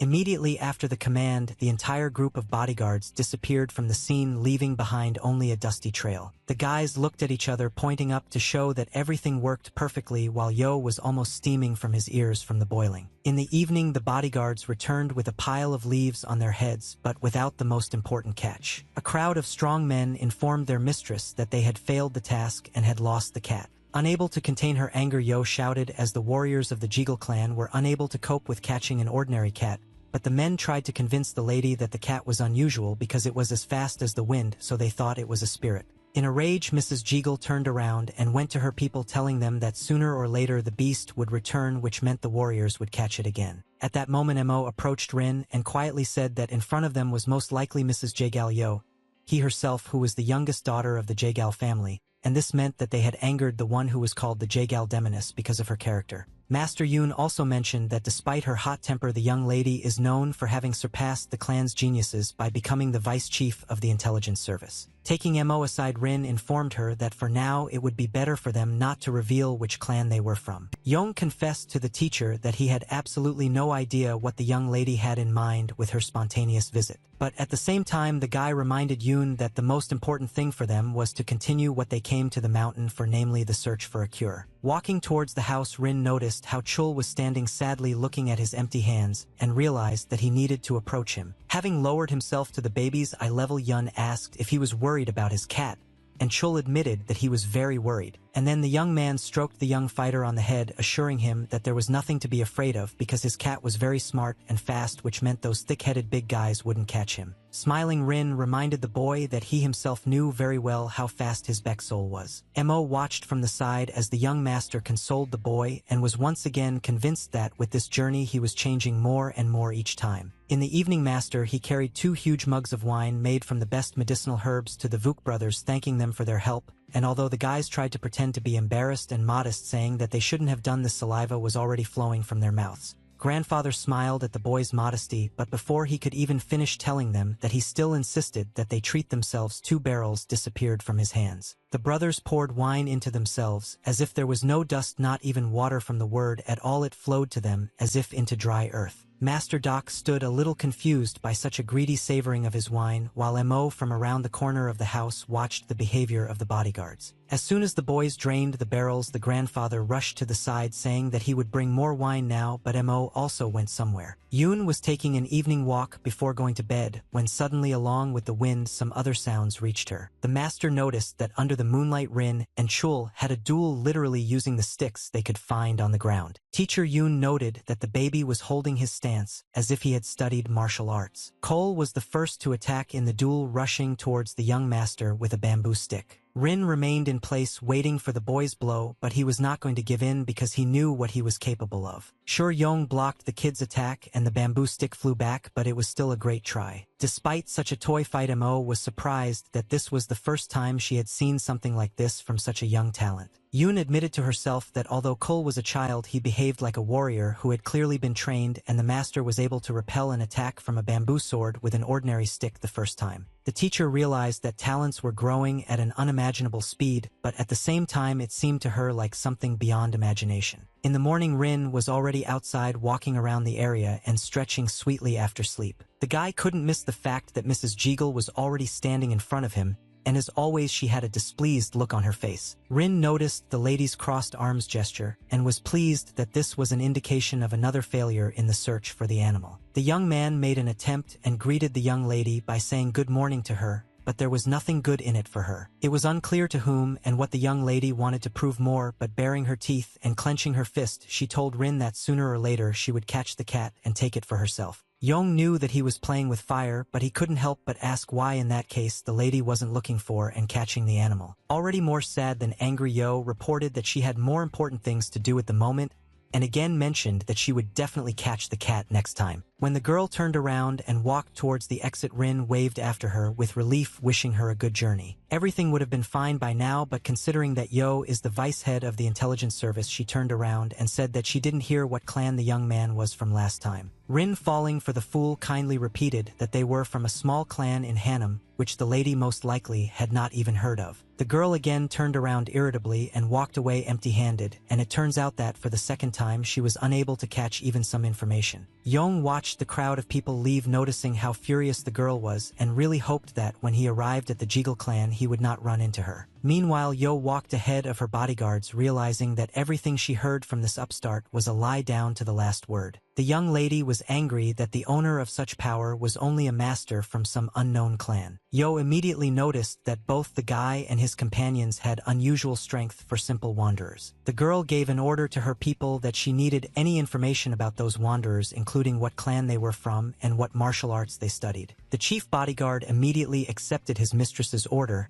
and was ready to assign the others to the task. Rin's walks on Mount Udar continued, and although he looked at some new corner of it every day, he did not find what he was looking for. The young man saw everything he could think of regarding the picturesque nature of this area, but not a single hint of cannon. The young gentleman even searched in the water that came across him from time to time in the form of a small lake, but again, other than swimming, he was unable to do anything else. It even got to the point that Rin climbed a tree on the mountain from where he could see the dwelling of the healer doc. Sighing heavily, Yong was sad that he had already searched absolutely every place on the mountain but still had not found the main goal. The guy had to admit to himself that he couldn't search for cannon forever because time was running out, and with it that which he wanted to protect his family and clan from was approaching. Rin imagined that the sun would set again and the search would still yield no results, which would mean spending another day in Master He's dwelling. Returning home, the young gentleman called his loyal friends and assistants for a conversation. Rin informed everyone that it was time for them to leave this place as soon as everyone was ready. The brothers were delighted that they would no longer be sitting idle, and Mo also said that in that case she would go and pack her things. While Rin continued to stand in place, someone ran towards him from the forest, and quite quickly, which indicated some kind of news. Cole ran as fast as he could to the young master, asking for help before he even reached him. The kid was out of breath, but Yong still asked what happened, showing that he was ready to help no matter what.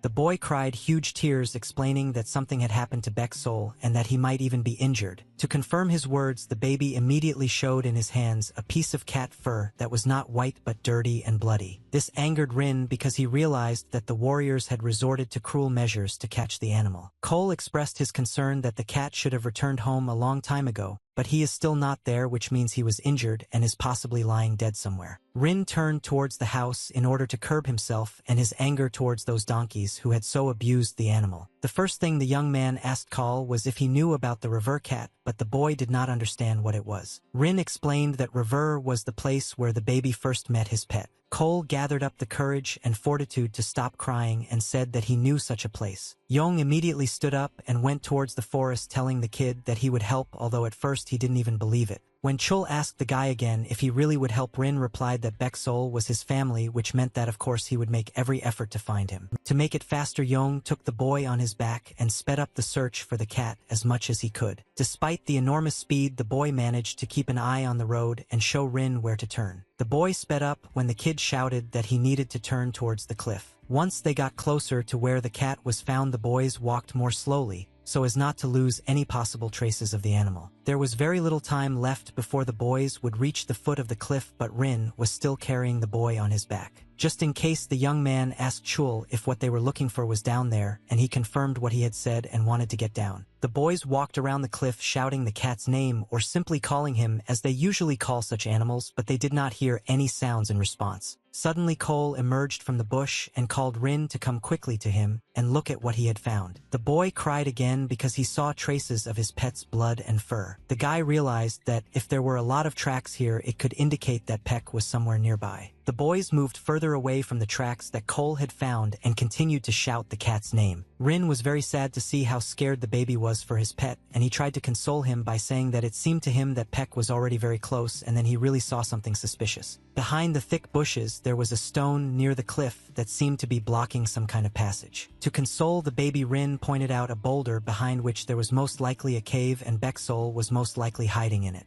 Coming closer to the stone, Yun was ready to push it while Cheol stood to the side examining the find. Leaning against the rock, Rin confirmed his suspicions about the cave as he felt the wind being pulled behind the rock and immediately told the boy about it. The next moment, the guy grabbed the almost smooth stone, telling the kid that he would now try to move it from its place. No matter how hard Rin tried, he couldn't move the cobblestone even a little, and he was already thinking about calling everyone for help. But Cole told the guy that behind the stone there was a small hole inside the rock. Yong couldn't help but say that the hole had clearly formed when he moved the stone, but he quickly lowered it to the ground, to the boys explaining that the hole had always been there. To say that Rin felt like a nobody at that moment is to say nothing. Having descended to the hole, Cole shared with the guy that he felt that Beck could be in such a place, hidden from the hands and eyes of people. Yong immediately pointed out to the boy that it was too dangerous for him to climb there alone, so he climbed in himself, and Chul did not object. I would like to believe that at that time people were not yet aware of the fear of confined spaces, because otherwise Rin would not have ended up in the cave. Walking deeper and deeper into the huge cave, the young man was surprised that he would never have even imagined that there was such a large space behind the stone. In the midst of the pitch darkness to which his eyes had already become accustomed, a bright source of light suddenly appeared, from which Rin at first even turned away. But curiosity was stronger, and the guy wanted to see where such a bright glow was coming from, and as it turned out, there were steps in front of him that led somewhere. At the top of the steps sat a man in meditation, and at first it was not clear whether he was alive or dead. When Rin realized where he had ended up, he froze just like the man above. The guy was revealed the canon of the mysterious heavenly Taiji Dao, which was the source of that light. Rin was both scared and couldn't believe who he was looking at right now, and that such a person was in this cave. And sitting in front of the young man was the immortal Zhang Sanfeng himself, in eternal meditation, hiding from the outside world. The first thing Yun thought was that Cannon should be somewhere nearby, but instead he saw a bloodstain. The young man was incredibly happy to find Beksol, although wounded, alive. Rin looked from the master to the cat, trying to put one thing into another, but nothing really fit into his head except to quickly get the animal out of here and help him heal his wounds. Cole paced from side to side near the hole, completely exhausted from nerves and now also for Rin. Suddenly the boy heard some sounds from the hole that were getting closer and closer, and the first thing he asked was Beksol. First, something creepy and shaggy unlike anything else appeared from the tiny hole. Cole was frozen with fear, thinking that some evil spirit had been released in the cave and was now coming for him. But the baby let go when he saw the rest of the monster gradually crawling out of the hole. The baby couldn't hold back his tears when he saw what made his heart flutter and worry so much. Rin held the cat in his arms, smiling as he told the boy that his nimble furry animal had been found, and he rushed to meet his friends. When Chul took Beck in his arms, he cried again because the poor guy was completely exhausted and covered in blood. Carrying his friend home in his arms, the baby could finally give vent to his feelings, which he had tried to contain while the search was ongoing. Rin turned away from the boy for a minute to stand by the rock where he found what he had been looking for so long and so diligently. Finally, after so much time, the young master looked at the canon notes in his hand. At that moment, when Rin saw both the immortal master and Beksol in the cave, it was difficult for him to decide what to do. Gritting his teeth, the young man struggled with two strong desires inside him to finally find the canon and help Chul and his family. Exhaling, Yong turned around and walked from the master to the cat, choosing a completely different target while the true one was right in front of him. Sitting down next to the cat, Rin gently stroked him and spoke to him, asking if he knew how worried Cole was about him. Despite the injuries, the cat purred, and Yong was glad that the wound was not very serious and could be cured. Continuing to pet and comfort the animal, Rin looked at Master Zhang Sanfeng and thought about what Beksol might be his spirit pet. Carefully lifting the little animal, Yong decided that it was time to leave, since the poor baby was already waiting there. Just as Rin moved towards the exit explaining to the cat that he needed to be patched up,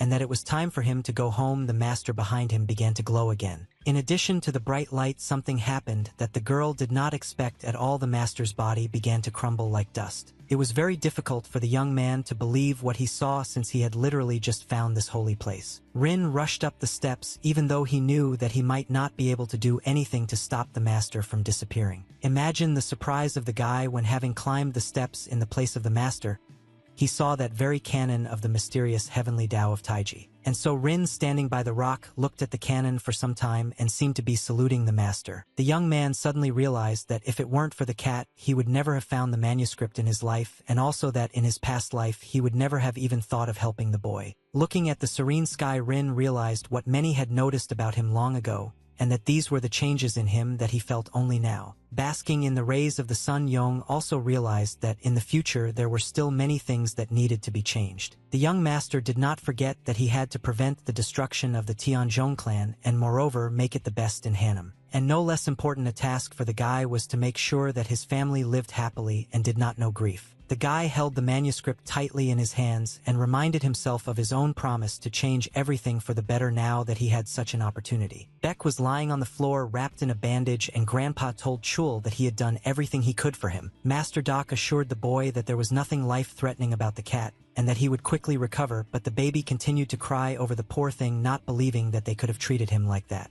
When Rin left the room, bodyguards found him at the threshold, and Mo stood in front of them, which did not bode well. The flower of the dragon sword was ready to become a dragon herself and incinerate the villain, but she stopped at simply asking where the gentleman had disappeared to. Rin asked for forgiveness for his sudden disappearance, but the matter was extremely important since part of the family was injured and lost, and only on this basis Mo asked to warn next time about where the devil would carry the master. Mr. Yong informed the master that the task of finding the cat was completed, and at the same time what had been sought all this time was found, so it was time to go home, to which Yoon said that the packing of things had long been finished. The teacher turned to Rin and said that he had found what he was looking for and asked him to show her the medicine. But the young man replied that he had found something more valuable than ginseng without showing it. Mo tried again to ask what it was, because it turns out that this would be the second secret that the gentleman is not telling them. Only Rin avoided answering by saying in general terms that he had found the future itself. The gentleman went to get his things, and the team remained standing in a stupor after such a loud response regarding the find. Already in his clothes, Rin approached the master, expressing his gratitude for his help and assuring him that he now owed him a lot. Cole looked at his friend with cat-like eyes and asked if he really needed to leave now. Rin, as always, sat down at the baby's eye level and, putting her hand under his clothes, said that she would now give him something as a keepsake. Yong handed the boy a talisman, explaining that if he suddenly needed help, he only had to come to Hanam, to the Tianzhong clan. Cole couldn't take his eyes off the beautiful thing, and Rin earnestly asked him not to lose such an important thing, not because it was very expensive, but because he would still need it. Turning around to leave, the young gentleman said that they would definitely see each other again, either here or in Hanam. When Rin was almost at the exit, the old man asked why he treated Chul Ryong so well. The grandfather reminded the young man that they were simple people who only collected herbs and treated people, but the gentleman stood up for them and helped them even though he had arrived here for the first time. Rin was silent because he was thinking about the answer not only for the old man but also for himself, so Master Doc asked again why. The guy looked at Chul, who was embarrassedly tugging at his grandfather's clothes, asking him not to pester him with questions since the man already wanted to go home, and Yun thought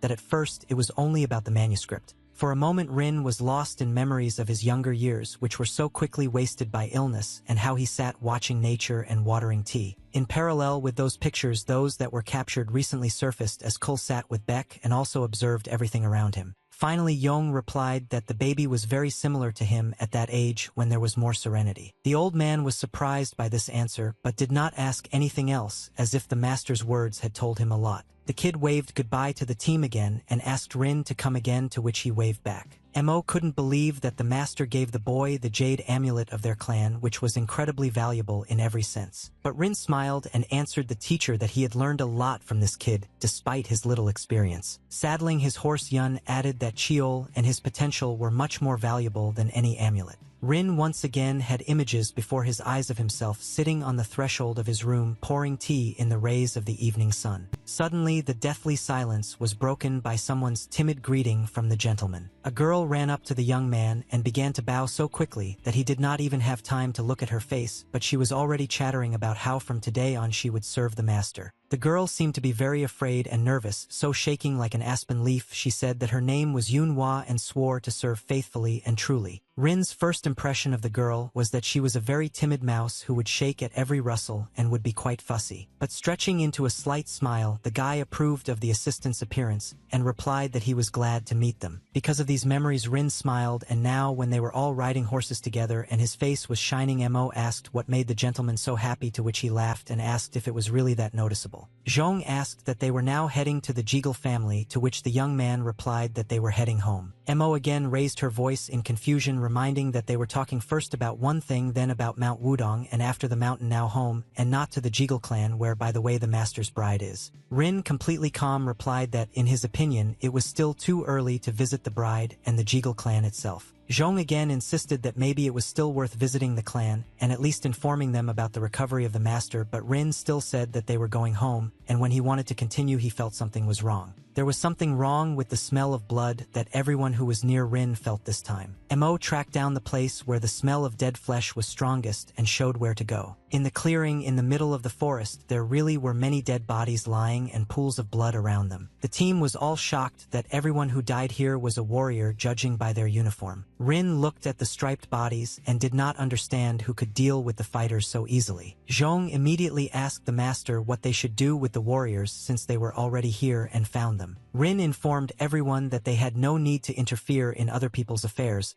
so they just needed to continue their journey home. As instructed, the bodyguards turned around and rode away, turning a blind eye to all the unfortunate people lying under their feet, and only Yong remained behind. Mo noticed that Rin was not nearby, so she turned and addressed him questioningly. The young man froze in the same place, telling the team that unfortunately they couldn't just pass by, to which Mo asked what that meant. Rin's face darkened, and he told the guys that everyone lying here was the bodyguards of the Jiggle clan. And now when the master showed his people whose bodies were lying in the middle of the forest, they looked at them completely differently, and everyone came up with their own story about what could have happened here and why. The Tianzhong clan team, after witnessing the bloodbath, immediately moved towards where there was a chance that someone might still be alive. Master Mo by Yoon ordered everyone to follow her because she heard the sounds of fighting ahead, which meant there was hope that at least someone from the Jiggle clan had survived. Yunhua Rin considered it necessary to dismount and leave the horses away from the battlefield, since the journey without them would be difficult both home and to the Jagal clan. The team listened to both the master and the lord, and having done as agreed, moved into the thicket of the forest, trying to orient themselves by the sound. Youngwook was filled with enthusiasm because it had not been long since they fought against the bloody lion,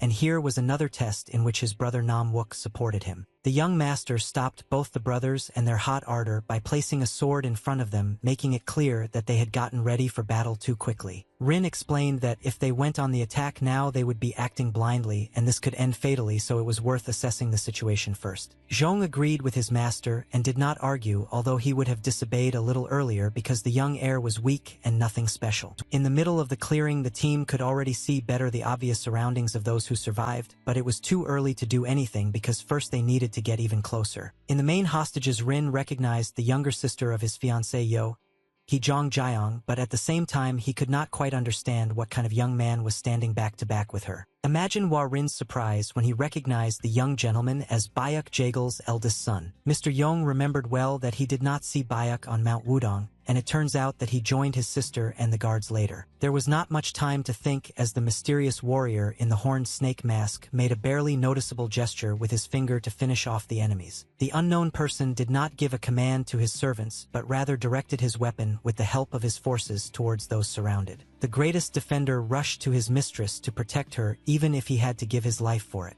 Unfortunately, the bodyguard was indeed mortally wounded, but he accepted this death with dignity since the lady remained alive. He looked at the dead body in horror, still trying to call her Uncle O, but he had already died. No matter how sharp the young scout was in words, after the death of a strong warrior she became truly scared. Rin watched as man after man fell flat on his face, and the enemies gained more and more opportunities to get closer to the heirs of the Jagal clan. Before rushing into battle, Mr. Yong asked his assistants if they knew who the people in white clothes and masks were, but neither the Wook brothers nor Master Mo knew. The task was complicated by the fact that the identities of the people in white robes had not yet been established during this period of time. But from his past life, Rin remembered someone who wore a mask of a horned green snake and snow-white clothes. The master recognized in the enemy and his minions a squad of green bloods that in the future would be called the most cruel and perfect among killers. The Green Blood Squad was created by a certain Daiksan who managed to obtain the core of the green blood spirit and reached the peak of mastery for this reason and made green blood his symbol. The only thing that was still unclear was why the Jeagle clan was the Green's target.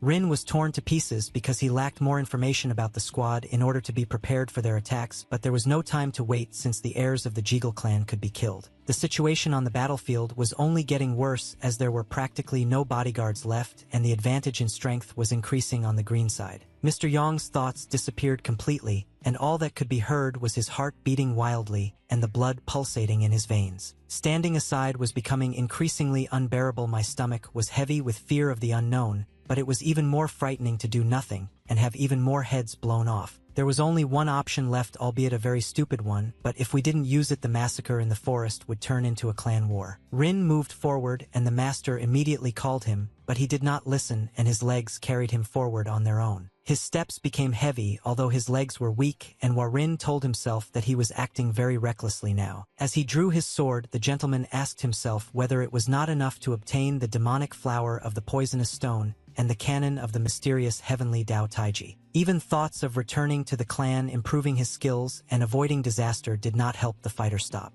It was already too late to retreat because death was already rushing towards the heirs of the Jeagle clan in the form of one of the Green Snake's minions. Even with her sword raised in front of her young Yo, he would have been unable to do anything against such brutal masked killers. When the head flew off the shoulders, the girl stood in a stupor because she did not understand whose head flew off and who did it, but Rin made it in time. Bayok was in the same shock as his sister, looking at the head that fell and rolled on the ground. The leader of the Green Blood Squad even stopped his attacks to get a better look at the man who appeared and immediately cut off the head of one of his men. He finally spoke to Rin with a note of indignation in her voice about the fact that he was initially a simple master and now wields a sword. The young gentleman understood that this was not quite the right moment, but he apologized to the young lady for not introducing himself right away, so now he explained who he was. The head of the Green Blood Squad also did not miss the moment of meeting the unexpected guest and took into account that the guy was not an ordinary person. The leader did not use his powers but sent his henchmen to the young man, but not with the command to kill him, but rather to take him prisoner. Faithful assistants and friends did not keep waiting long when they heard that the young leader was in danger. Master Mo and Jong-wook parried 2 attacks from the green side, and they immediately returned to the commander-in-chief's side. Bayok spoke only after the attack was repelled, and even then he was unsure whether it was Prince Yun in front of him or not, but this still meant that he had come to his senses. Rin noted that he and the eldest heir of the Jeagle clan had not seen each other for a long time, but at that moment it was not the right time for conversation. Bayok Jeagle had doubts about young Master Yun, as it was hard to believe that a sick and bedridden man could change so dramatically in a year. A voice cut through, and the head of the Green Blood Squad was more curious than anything about who had appeared so brazenly and suddenly in front of him and was getting in the way. Warin, as in the first case with the younger, he sarcastically lied to the enemy that he and his team were just travelers who were passing by. It didn't matter to the commander-in-chief whether the brat had lied to him or not. He didn't react at all and simply continued to watch everyone from under his mask. If before this the leader of the detachment only wanted to take the scoundrel prisoner, then after talking with him,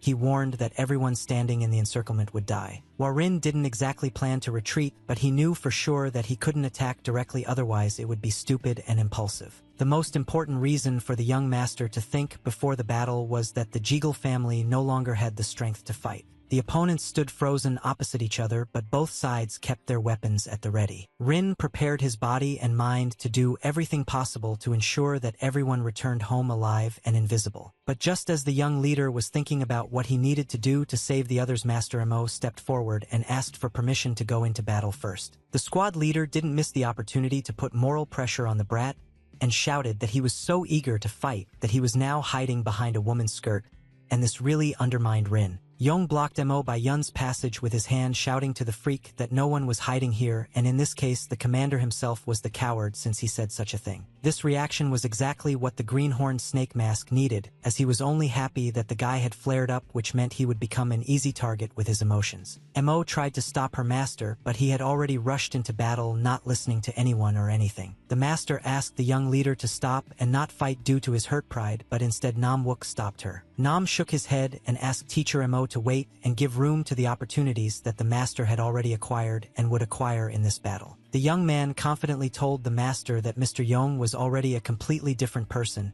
and that now he should be watched but not decided for. It was difficult for Mo Bai to watch how the one who was recently confined to a bed was now rushing towards a dangerous unknown, as if he wanted to die. The Vuk brothers realized that although the young leader was weak, the way he had already dealt with various dangers and the way he behaved and spoke of real and radical changes. The commander also rushed towards his victim, licking his tongue long like a real snake's, as if he was not going to kill the enemy but to eat him. Rin's sword was cut through instantly like butter, but the guy didn't even jump back or get scared, but instead stayed put to look his opponent in the eye. The young man made eye contact with the enemy while he continued to bully him for attacking over a simple trifle. Only when Rin performed a rather complex movement did the commander pause and fiercely ask what the bastard was planning to do with his dancing, but it was already too late and his legs wobbled. It was precisely this cool-looking snake that revealed that he had indeed been knocked off his stride, or more accurately, the ground had been knocked out from under his feet. Even with his weapon damaged, Rin continued to move faster than the wind to carry out what he had already planned. Quite unexpectedly and masterfully, the young leader managed to cut off the enemy's finger instead of his head or another body part. Everyone who was on Rin's side showed different reactions, from joy to horror, and even disgust at such a plan of action. The henchmen immediately ran to their commander like a human shield to make sure he was safe, even though he was standing on his own 2 feet. The commander-in-chief stood with a sword in his hand and watched as blood flowed from his finger in a stream and his body burned with anger. Rin was no less angry, since he had actually planned to cut off the bastard's entire arm, but he, even in conditions of limited visibility, waved it off in order to minimize the damage. Young Master Yong's most important task was completed, and those who remained behind him survived and returned home. Mo was once again eager to help her master as she noticed a new danger approaching Rin. This time the master was stopped by Jong Wook, who like his brother shook his head, making it clear that it was better not to interfere. While the enemies fought in nature, everything remained unchanged regardless of who lost and who won, and in all this there were 2 different worlds. Rin was glad that he had managed to achieve the most important thing, namely a short-term advantage, which meant that not all was lost yet. The young man seemed to grow taller, and looking into the enemy's eyes again, did so with the feeling that further actions were a gamble. 2 different worlds looked into each other's very souls without disturbing this moment with harsh, dirty words or death. The snake's expression changed dramatically when he heard the young master's thoughts, in which he asked to convey something to the head of Daiksan. And the message that needed to be conveyed to Duksan was that Rin was also from Yunseonjio, that is, from the Silver Star School. While the silence between the strong warriors was louder than words, the loyal defenders of the master continued to remain on guard, ready to attack if necessary. Zhong clarified that it was noticeable that the young gentleman was communicating with the commander but could not hear anything, and he allowed the thought that it could be telepathic, but he did not say this. Mo voiced it instead. Master Mo Bai Yun again could not reconcile the fact that the young master, in addition to his other achievements, had also managed to master such a complex technique as telepathy. Meanwhile, Rin continued to explain to the commander of the Green Blood Squad that if he conveyed the message to Duksan, he would forgive the commander-in-chief. The commander gritted his teeth in anger, and because the unknown brat knew the name of the leader and therefore had the power of influence, so he asked again who was in front of him. The situation reached a bit of a dead end, as Rin was counting on intimidating the commander,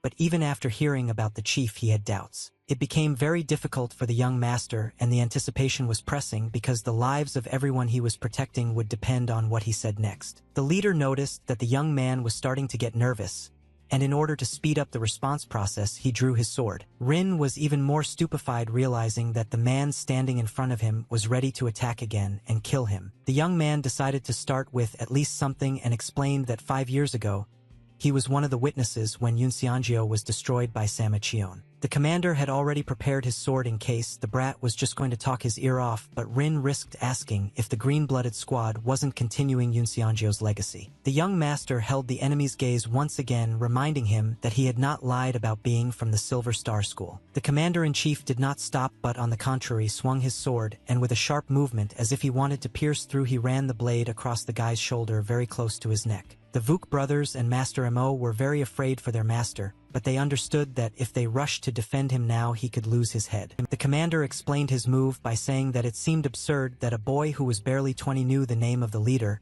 and even secret information about Yunxiangyo. But nothing went further than an extended sword across the shoulder, and the commander-in-chief only repeated that it was difficult to believe in the existence of something like what the young man told him about. At the same time, the commander voiced his condition for believing and letting everyone go, and it was that Rin answer the question. And the question was about which of the Yunxiangyo heavens the guy belonged to, and this threw Rin off even more since the answer had to be taken from a past life but said correctly as if it were in this incarnation. While Rin understood perfectly well that the commander was testing him, and now he had even less time to think over all the information. The young man remembered from his past life that according to information that everyone would learn later, the current Yunxiangyo was not one organization but a union of 3 groups. One of the groups was Ilsangyo, which was a 1-star church whose main goal was hegemony. There was also a group called Wulsangyo, which meant the Moon Star Church with a strong religious leaning. Yunxiono herself acted as a mediator and harmonized the confrontation between the 2 factions. It was difficult for Rin to answer for the reason that it was not yet known to which faction the Green Blood Squad belonged. By the process of elimination, the young man began to figure out that Yunxiangyo and Wulsiangyo would not have created a squad of assassins since it contradicted them. But on the other hand, Ilsangyo, striving for hegemony, could very well organize a murderous force in the form of a Green Blood Squad. It was difficult to concentrate on thinking and generating a response when the tip of a sword was at your throat.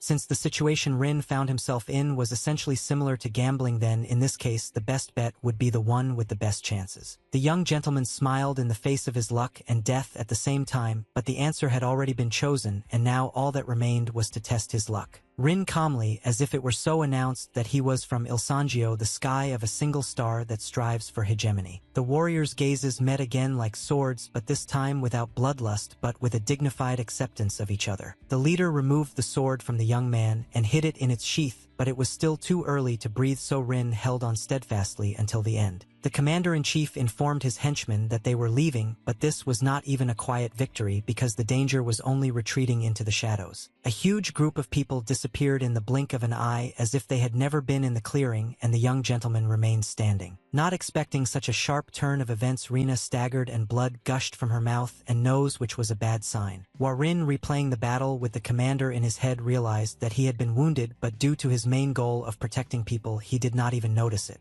Now Mo, like the wind, rushed towards her master at full speed, realizing that he was in critical condition. Rin's eyes almost closed when the master was very close, and then he was swallowed up by darkness in which he felt nothing. In the thickest part of the forest, the survivors made a campsite for themselves, pitching a tent.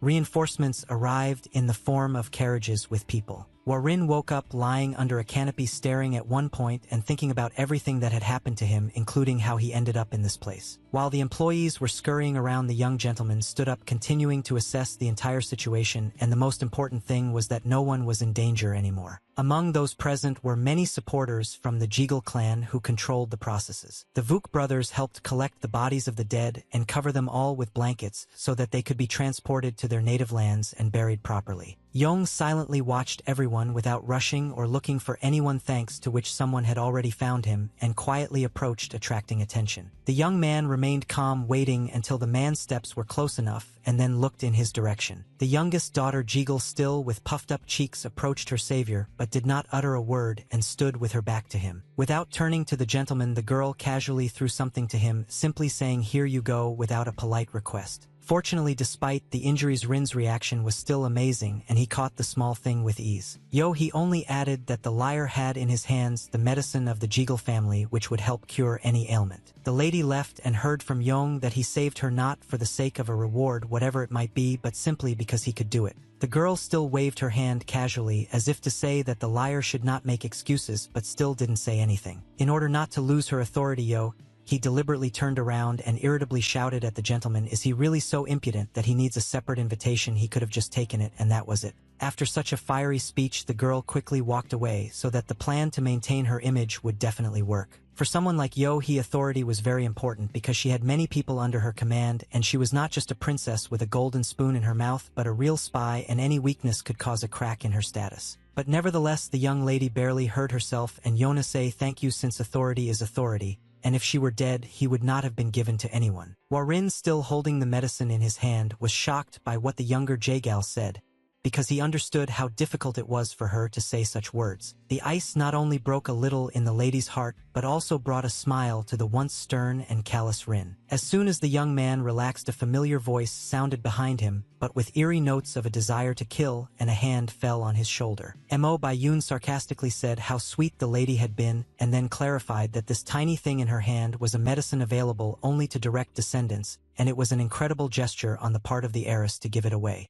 Rin was indignant that the master had frightened him and asked him to warn her next time that she was approaching and not sneak up from behind. It was then that Mo couldn't bear it any longer and exploded at the gentleman, telling him that she too was actually scared for him when he rushed at the enemies like a madman. Rin liked how the teacher worried about him, so he said with a smile that he did not rush at the enemies like a fool but on the contrary wanted to protect everyone and make the opponents lose their vigilance. For the first time, Mo allowed herself to touch the master, pressing her forehead against his back and quietly asking what had changed the young leader so much. Rin tensed up a little when he heard that, in the eyes of the master, just a few months ago he was weak and hated the world. But Mo's main thought was that the master lived like in hell, thereby showing that she understood him. Recalling today's heroic act, Rina Mo also explained her feelings about such drastic changes, which seemed to be good, but at the same time caused confusion. The woman continued to sit behind the young man, her face buried in his, quietly concluding that his desire to protect everyone was wonderful and commendable. And despite the pride for her student that filled the master, she still did not understand where he was rushing to or what he was chasing. Warin started to speak but hesitated, as if the master had touched a wound that had never healed. Making another attempt to speak, the young man felt terrible pain mixed with fear as memories poured down on him, one after another, burning him with fire, as if everything had happened yesterday. But the most acute pain was the place where once, instead of a heart, there was a gaping black hole, because the young master had abandoned himself and his own family, for which he paid dearly. But the desire to fix everything was stronger than the fresh wounds, so Rin answered the master that he was fighting with all his might so as not to regret his actions anymore. When Mr. Yong got stronger and healed his wounds, everyone moved towards the house of the Jeagle clan, although Rin had already changed this plan several times. Ahead rode two senior heirs of different clans discussing something, but no one could make out what it was. Bayuk was the first to speak up and thanked Warin both for saving him and for accompanying him to the Jagal clan's house. In a somewhat apologetic manner, Bayuk turned back and pointed to the forces of the Jeagle clan, which would not have been enough to defend, thereby once again emphasizing that Lord Rin had appeared nearby at the right time.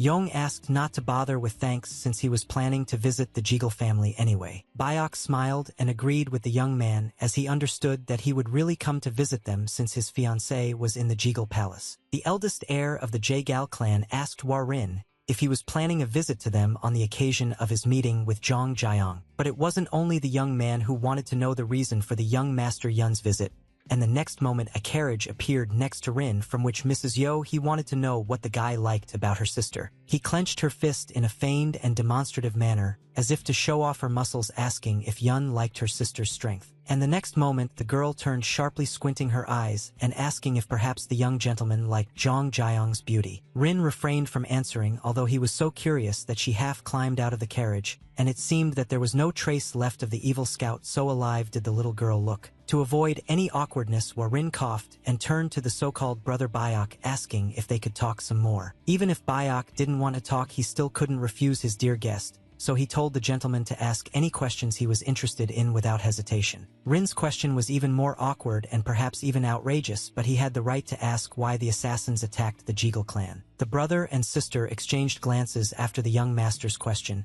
and while Bayuk was worried but understood that he would have to answer Yo, he was not in the mood to reveal the truth. While the guys were thinking about whether or not to answer Rin, he reasoned out loud that the Jeagle family is from a well-known and influential sect, and the place where they were attacked is practically their backyard since the killers were able to penetrate the territory. For the first time, he stuttered under her breath, muttering something like it was a coincidence that the killers were on their trail, and the girl's condition looked from the outside as if she had let down her guard. The older brother made it clear to his sister that they would definitely not remain silent, and there was a good reason for this. Bayuk explained to the younger one that Mr. Yong risked his life to save them and therefore deserved to know the truth. He showed with all her appearance that she was not happy about the information leak, but her brother had already explained that they didn't know the exact reasons, but the fact that the killers wanted to kidnap the younger one was a fact. Yun was quite surprised that the squad wanted to kidnap the youngest heiress, and Bayuk also clarified that the plan was exactly the same, since the assassins mercilessly destroyed the warriors but did not touch Yeohee. The eldest heir of the Jeagle clan made one clear conclusion, and that is that there are forces that are hostile to their home, and therefore some measures must be taken for protection. Rin also thought logically and added on his own that if the killers were planning a kidnapping, then they were counting on demands in return, and at that moment Bayuk looked warily at the gentleman. The eldest son Jeagle was lost in thought about the fact that he had known before that someone was attacking the main house,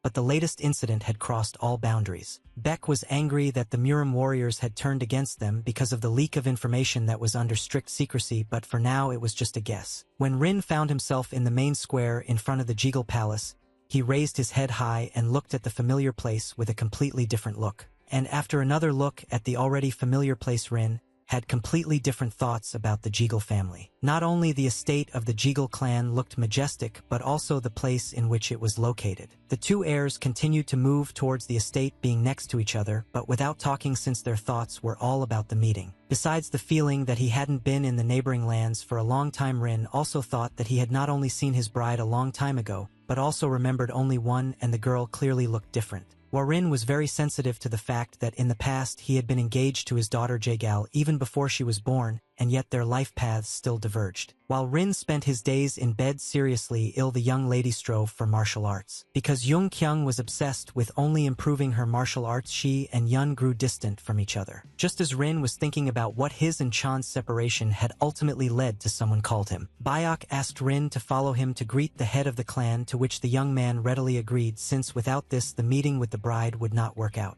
Mr. Yong did not forget about his faithful assistants and informed them that he would return soon, so they could stop somewhere and rest for now. The Jeagle estate frightened those who were not ready for their own greatness and prosperity, and attracted those who knew they were capable of more than they thought. In front of the head of the Jeagle clan, Rin folded his hands in greeting and bowed, saluting not only the head of the family but also the entire clan. Young Master Yong also introduced himself as the heir of the Tianzhong clan, and verbally greeted the head of the Jeagle clan. Rin was stunned when a jump was heard in the silence, and the leader's hand appeared on his arm, which was unclear how to interpret. The head laughed loudly and joyfully announced that he could not believe that such a guest had appeared, especially on his two strong legs. Jeagle Ujiel, known as the Heavenly Piercing Sword, was glad to see the young man in good health, as their previous meeting was remembered as sad due to the state of the master. Rin also supported the conversation, agreeing that they really hadn't seen each other for a long time, and the head immediately asked how the guy's father was feeling. While Rin reported that his father was also in good health, not without the help of the gods, and added that he had conveyed his warm greetings. Yujul was no longer so much interested in the greeting from his old friend, as he was in examining the young man from all sides and ultimately concluding that he had strong bones and strong muscles, which only meant attending quality training.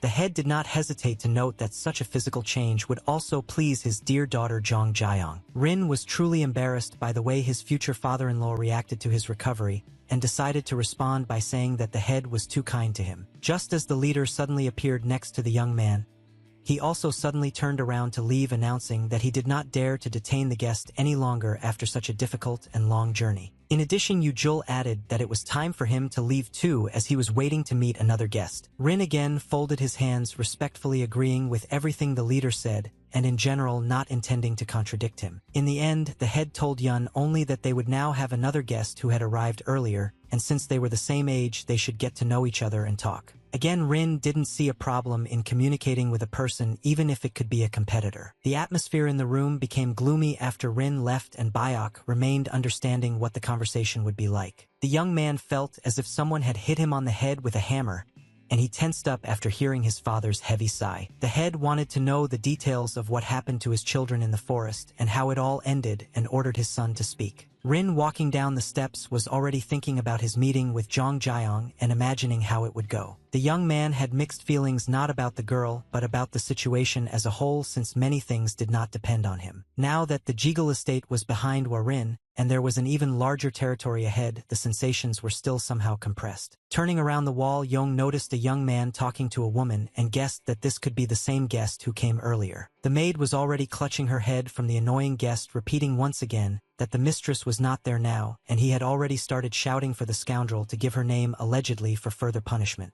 Rin stared at the stranger not so much because of his behavior but because he was trying to figure out if he recognized the person correctly. The guest in the yellow robe fell silent for a moment and froze as if he felt someone's gaze on him. The guy turned around abruptly and chuckled irritably in Rin's direction, showing with his whole appearance what the hell he was staring at. The maid took the opportunity to disappear from the scene, while the annoying guest was distracted by another person. The young man immediately showed himself in a bad light because even without knowing who was standing in front of him, he addressed Rin very casually. But the next moment his insolence crossed all boundaries and the guy introduced himself as Cha Quan from the Song Cheon clan, extending his hand in greeting and asking again if it was Yun in front of him, despite the fact that just a second ago he had sharply asked who he was and what he was doing here. Rin looked at the guy's hand, realizing that this was clearly the same one-year-old guest with whom the boss advised him to talk. Cha Quan even dared to ask whether the gentleman had come to see Chong Jiang, and immediately, without giving her a chance to answer, he immediately clarified that he had come first, so everything was already clear. Warin smiled and, squeezing the guest's hand very tightly, said that he was glad to meet them and that he had heard a lot about the young man's clan. Yong immediately made it clear to the guy that he had come to visit the Jiggle family to meet his fiancée, to whom they had been engaged even before birth, but he had met another guest here. Baring his teeth, Chok tried to once again demonstrate his advantage by clarifying that he had also heard about the Tianzhong clan and that the young master's health was not very strong. But things didn't go further than some verbal squabbles between the guests as Bayek appeared and asked if the gentleman had come to visit Chong Jiang. Bayek didn't say anything out of the ordinary or new when he said his sister should be at the training ground right now. Both guests immediately reacted to the location of Ms. Jiggle, but were also surprised because they did not expect to have to go to the site. The fight for the bride began the moment the two heirs met, but when Rin went towards the training ground, Chok rushed after him. Chok was breathing down the hated Yun's neck, but he couldn't do anything about it yet, because if he started a physical attack now, he would only make things worse for himself. Rin calmly dodged the sword that was flying at his head and moved on, while Chok Quan was frightened by the appearance of a weapon out of nowhere. Warin was more shocked not by the flying sword but by what he saw next, specifically the place from which the weapon was flying. The most beautiful flower moved gracefully in the rays of the sun, captivating with its dangerous beauty. When the blade of the sword was at his throat, the training partner asked the mistress to have mercy since he was voluntarily surrendering. Zhang Jiang hit her sword with dexterity and ease, and the expression on her face remained cold and focused. The girl briefly described her occupation as boring and dull, because the training was bland and monotonous, and she never found a worthy opponent. It was not for nothing that Ms. Zhang Jiang felt sad, because even Warin remembered from her past life that the girl was nicknamed Snowblade, and she was one of the divine weapons of Murim, who was greeted with a standing ovation after her battle with the demon. The locals couldn't be more thrilled that the Jiggle family would have such a warrior and martial arts fanatic as Zhang Jian. The crowd raged, shouting the name of the great heiress of the Jiggle clan and glorifying her. Everyone shouted praise after the lady and showered her with compliments, except for one person who quietly watched her. The long-haired young man dressed like a wanderer looked at the warrior without admiration and certainly without shouting like the others. The young man's gaze was reserved and full of respect for the one who chose her path in defiance of stereotypes. It was not for nothing that Zhang Kyung was nicknamed the Snowblade, because she walked past fans with such a cold face, as if the square was empty, but for Rin this was not a hindrance. Mrs. Jiggle felt someone's gaze on her different from everyone else's and turned to where the same calmness emanated from as hers. For two souls, everything that was around them ceased to exist in an instant, and only the two of them, their gaze and the evening rays of the sun remained. And so Rin stood and looked at the back of the snowblade feeling déjà vu, but at the same time it was already different, at least due to his changes. Yong remembered every detail, how hard Zhang Jiang trained, for which she received her nickname, and how at about 40 years old she entered the top 3 greatest warriors of Murim, leaving her name in history. Rin also realized that his bride was currently superior to him in swordsmanship, but that wasn't a problem. Chak Kwan was insistently hurrying towards the lady, and instead of politely waiting for the training to end like Rin, he shouted the heiress's name and went towards her. The young man did not immediately show his respect for the heiress of Jigel and began to fawn about how glad he was to see her again. Zhang Jiang had already made it clear with her whole appearance that she was not interested in the young man's visit, since he was not even fit to be a rival, which again meant continued boredom. The lady directly asked why the young heir began visiting their clan so often, and he laughed and replied that he missed them, to which he was ordered to stop later and warned that a groom was already there. As soon as Zhang Jiang spoke about her fiancé, her gaze fell behind the annoying guest where her lover was standing. Rin obediently waited for his bride and did not approach even when he saw her return his gaze. The girl's expression changed and she blossomed when she saw her groom, but she couldn't understand whether she had mixed anything up because the young man looked a little different. Leaving Chak behind, the lady ran up to her future husband, which was a sincere reaction to the appearance of a person dear to her. Yung Kyung was the first to ask if it was really Hua Rin in front of her, and he smiled, understanding the bride's feelings, and said that they hadn't seen each other for a long time. Mrs. Jigel immediately wanted to know how the groom was doing and how he was feeling now because, like everyone else, she remembered Rina when she was ill. Yong reassured his bride that his health had improved significantly recently, so he set off on a journey to stop by for a short visit and see her. Zhang Jiang immediately asked how long the gentleman planned to stay, thus showing a desire to spend time together. Hua Rin was surprised by the bride's reaction to his appearance, as he had prepared for the worst, but the reception turned out to be quite warm. The young gentleman smiled at the fact that they were waiting for him and said that he planned to set off on his journey home the next morning. The warmth of the meeting spread throughout Yong's body, and he closed his eyes and enjoyed the conversation, adding that he had come to look at his dear bride and did not intend to disturb her any further. Between the young people, a pause taught them, but not an awkward one, but one that was louder than any words and stronger than any actions, and in this pause they both made each other understand a lot. And when Rin smiled and wanted to add something else, Zhang Jiang even held her breath to absorb not only the sounds but also the vibration of the groom's voice. Yong may have acted terribly by saying that it would be better to tell about everything tomorrow before leaving, since the lady needs to continue training, but at the same time he left such an aftertaste in the conversation that you will want to wait for the morning more than anything else. Zhang Jiang actually remained standing in place and watched her betrothed with her eyes, feeling a thirst for his presence. The only one who was left with an unpleasant aftertaste inside was Chak Kwan, who was overcome with anger. The young master didn't like Yun, even though he was Zhang Jiang's fiancé, so a plan for revenge was already born in his head. Despite the fact that it was time to leave in the morning, the light was still on in the house where Yong spent the night. Hua Rin was busy continuing to study the manuscript he had obtained on Mount Wudong by pure chance. The young gentleman's gaze briefly turned to the door, and his hearing also focused on what was heard behind it. Heavy but uncertain steps were heard behind the doors, and a man's shadow was approaching, but Rin decided not to be distracted from reading any further since he already understood everything. There was no knock on the door, which already spoke of the man's harsh and impudent nature. Still not raising his head, even when the door opened without knocking, Yong told the uninvited guest to speak if he had anything to say. Rin knew that Chak Kwan would brazenly and abruptly burst into his chambers, so he was not surprised at all when the young man sat down at his table. Choka was angered by the calmness of his beloved Zhang Jiang's fiancé, but he understood that if he started the conversation with a fight, he would have no chance at all to get closer to the lady. Therefore, like a puffed-up and offended boy, Chak Kwang absurdly admitted that he was in love with Miss Zhang Jiang. Yong couldn't find anything else to say to the guy except that what he did and said was blatant impudence. The young man did not stop at his maximalism and even asked whether the heir of Yong really intended to marry the lady. Rin, still glued to the manuscript again, informed Choku that he had no manners at all, yet calmly endured the tension of the conversation. The heir decided that he could create a crack in the confidence of Rin's decisions regarding marriage.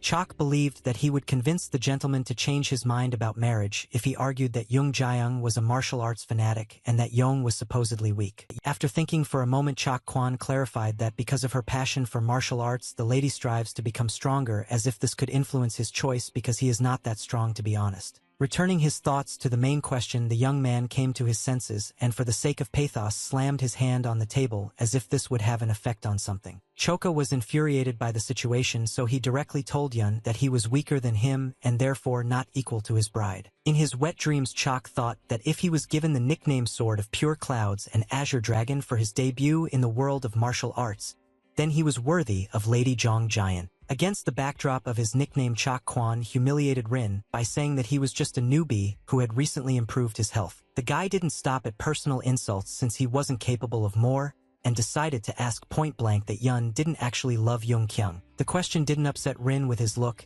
He made it clear to the scoundrel that he had crossed the line since, with such a statement, he had disrespected two families at once. With a deft slap of his palm on Choka Rin's hand, he showed that he was still calm, but that he had enough insolence for today. Mr. Yong informed the upstart that if that was all he wanted to say, then the conversation was over and he could go. Rin explained to the blockhead that he had enough worries without the senseless talk of a young man who didn't know what he wanted. Chok Kwan got angry, but not in the way that adults who accept their opponent's choice with dignity, but like a child who wasn't given a toy. The young man had another plan in mind in case the stubborn gentleman did not agree to the conditions he would provide him. The baseness of intentions overshadowed the status and title of a warrior in the world of martial arts. Choku still had to get up to leave, but he warned Yong that he would regret his choice. As soon as the doors closed behind the guy, Rin immediately realized that he had a look as if he had already planned something. Even if Rin's thoughts about Chok's insidious plans were just guesses and suspicions, he trusted his instincts more than anyone else. Yong glanced at the manuscript, realizing that he might have to use the scripture sooner than he had planned. The door opened abruptly, but before that there were no footsteps heard and no shadow approaching, and someone quite skillfully slipped into the room. Rin already thought that the impudent man dared to give him something else, so he angrily asked what else he wanted. But instead of Chok Yun, he saw in front of him he who politely asked if she had disturbed the master with her appearance. The young man's gaze and facial expression suddenly changed to softer features as befitted such a guest. Rin wasn't against the appearance of the youngest heiress, but it violated many rules, so he carefully asked what brought the lady to him so late. He folded her hands respectfully and began by telling how she heard the news about the master's early departure tomorrow. Rin listened and at the same time thought that if you look from the outside, in front of him was the embodiment of an elegant and modest lady. Smiling, Yun mentally complimented he on how unusual she was, since the girl now did not look like the one he first met on Mount Wudong. Rin explained his style of quickly leaving home by saying that he did not want to disturb Ms. Young Kyung as it would distract her from her training. The gentleman also added that he had some business at home that he had not yet completed, so he would not be able to stay for long. He showed understanding for the young master's important matters, but even with her face and eyes covered, she looked like a fox who was clearly planning something. And the next moment the reserved heiress of the Jeagle clan sparkled again, and with a grin asked if the gentleman really planned to marry her sister. Rin sighed heavily, folding his arms across his chest because even his body was already showing that he had had enough of this talk, and in his head, he couldn't understand why everyone around him was so interested in his marriage with Jung Jaeyoung.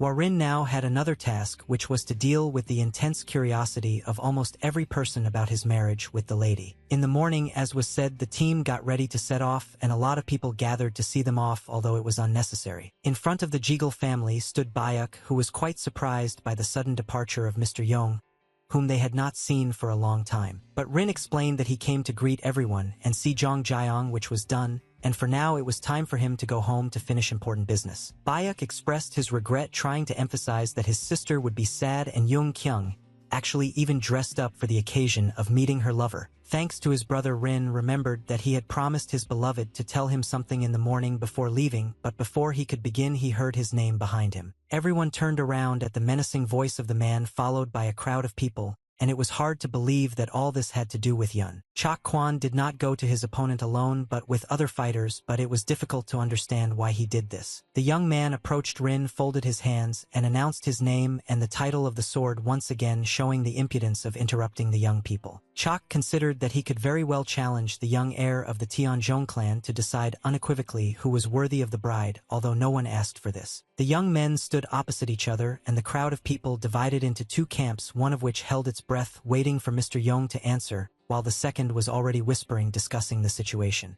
Everyone present from the Jaegal family was shocked except for Young Kyung, who would have been on her fiancé's side one way or another. Mrs. Jeagle boldly reprimanded the upstart Choku that he was behaving too arrogantly and that this was disgusting. Jong Kyung explained to the annoying guy that he was unfairly challenging a man who had only recently recovered from an illness and warned that if he really wanted a fight he should set a fair date. With a cheeky grin, Chak Kwan insisted that the descendant of a family that possesses the highest martial arts cannot refuse a challenge, as this would dishonor their clan. The actor from the burnt-out theater loudly and demonstratively declared that he had dreamed of seeing the famous heavenly sword of the flying dragon of the Tianzhong clan in action, and upon hearing of the master's early departure, he boldly issued a challenge, as he did not know when such an honor would come his way again. Chak turned back to Warin knowing that he couldn't refuse considering the facts he had mentioned and in front of so many witnesses, but for the sake of showmanship, he pretended to humbly wait for an answer. Chak Kwan asked again whether the young master accepted the challenge, but inside he was already rejoicing that no matter what the scoundrel's choice, he would be the winner. Behind Rin, the arguments between people became louder and brighter, and they were clearly more in favor of Chak. One thing was clear to the young man, and that was that the rival from the Sun Cheon clan was trying to disgrace not only Yun, but his entire family. While Rin concentrated on his body to see if he had recovered from the wounds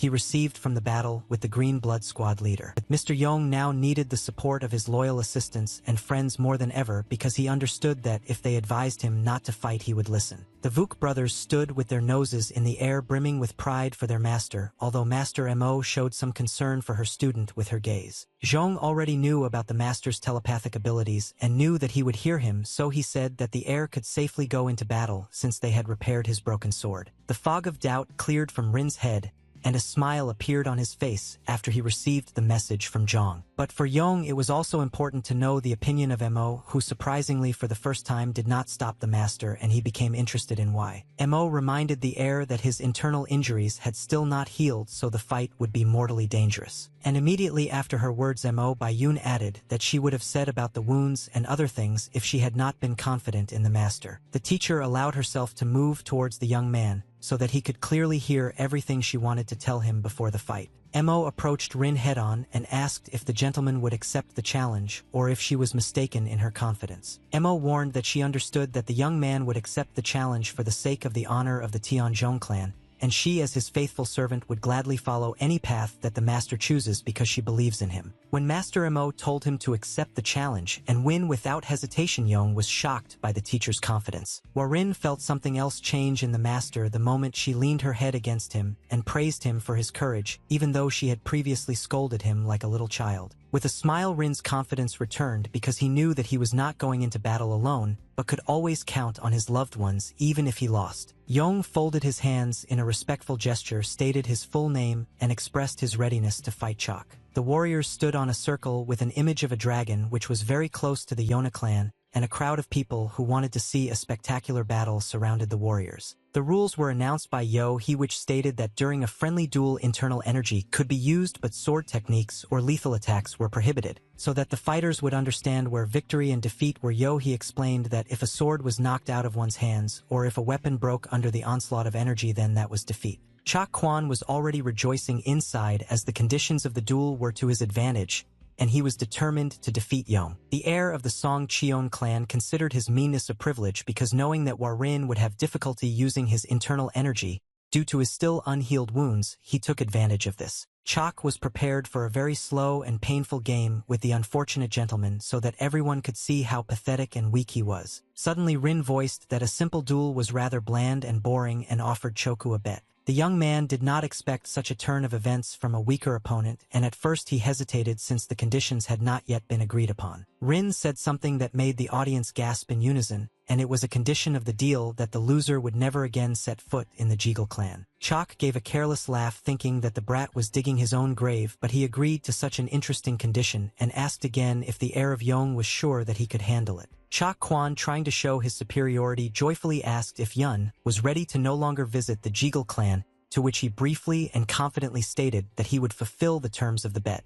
He was delighted with Mr. Yong's clever move, but she tried not to show it too clearly on her face. The girl realized that if Mr. Yong won, Choku would have to leave the lands of the Jeagle clan and never come back. But even in case of defeat, Warin will still marry Yung Jiang's sister, since this is an agreement between the clans which is stronger than an ordinary dispute, which means no one will say a word to the young man if he shows up. Bayok was also glad that the young master had foreseen everything in advance and was therefore calm regardless of the outcome of the battle. He stood next to her older brother who was acting as a judge, and so he announced to the participants to get ready and take their places. When the fighters moved away from each other and turned their backs, Bak declared that the fight could begin. The crowd supported both fighters, which caused a terrible roar, but the young men were focused on the battle. Warin didn't care what the crowd was shouting and focused on the sensations in his body. Bayok and he watched the young master who stood quite calmly and looked peaceful. Despite Rin's plan, the girl was worried about him in her own way and, unable to contain her excitement, asked her brother who he thought would win. He cited the gentleman's recent battle in the forest as an example of how he could still win, but she heard a firm refusal from Bayok. The elder said that unfortunately there was a high probability of Mr. Yong losing, which shocked the girl. Bayok tried to explain that Prince Warin was undoubtedly destined to become a great man, but he would not lose in this fight.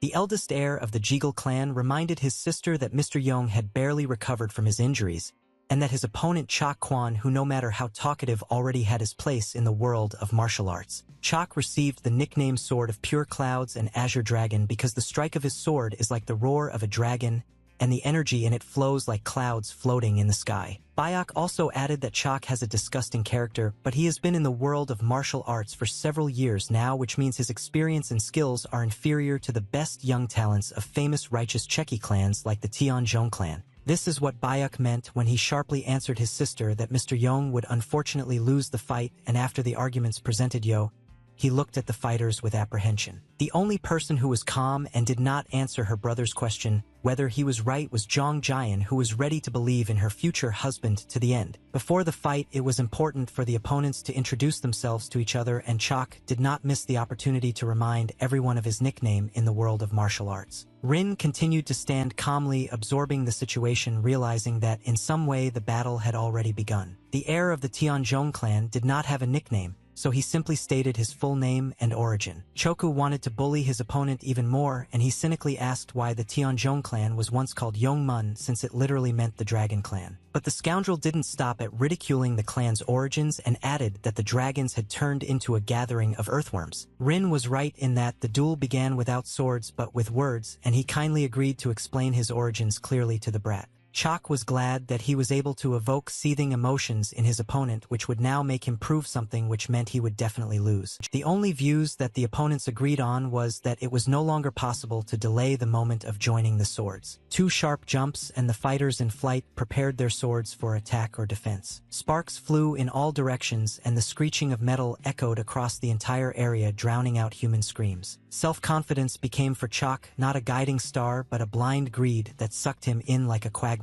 The heir of the Sun Cheon clan moved truly amazingly, but whether he felt himself in these movements or was simply going with the desire to win was already debatable. Rin wasn't confident in his abilities, but he didn't see this as a weakness. On the contrary, he was glad to have a place in his life that could be filled with new sensations. Yong's movements kept pace with his opponent's attacks, and the young man did an excellent job considering his condition. Rin landed successfully after multiple attacks from his opponent and showed that he was ready to fight further. Choka was increasingly overshadowed by anger at the fact that Yong was trying to somehow save his reputation, although he should have already lost. Chok Kwan didn't give Rin a single gap to stand firmly on his feet, but on the contrary he caught his moments of vulnerability. When the opponent's swords rang out again, Chok like a madman shouted to Warin that he wouldn't mind having more fun if the master wasn't tired yet. In fact, Yong was without exaggeration still weak even for such a friendly fight, and his previous wounds made themselves felt, throwing his body into chills and then into fever. But Yong fought off the attacks of the much stronger young man at that time in terms of health superbly. Each of Chok's strikes was stopped by Rin's blocking and didn't go any further, even though the guy had long been counting on victory. After another block, Kwan felt uneasy for the first time because another person with fresh wounds would have given up long ago. Chok only for a second assumed that Rin could block so well because she could see the path of his sword, but he immediately removed this thought from his head because it was frightening and caused a crack in his confidence. Yun Warin actually saw through the blade of the man, not the man himself, and thanks to this, he was able to put up a defense in time. Chak Kwan's blade was truly a powerful weapon, and thanks to this, Rin could read it with ease like a book. Yong felt the all-seeing eye state being activated, which opened when the chi reached the eyes. The problem was that Rin realized the danger of the ability to see the path of the opponent's blade, because this spoke of one of the powers of the old man who one way or another continued to be in the boy's body. The opponents had the opportunity to take a break as there was a gap between them again. Chak himself was already quite exhausted, but he still had enough strength to tell his opponent that he was just running away from the fight like a rat.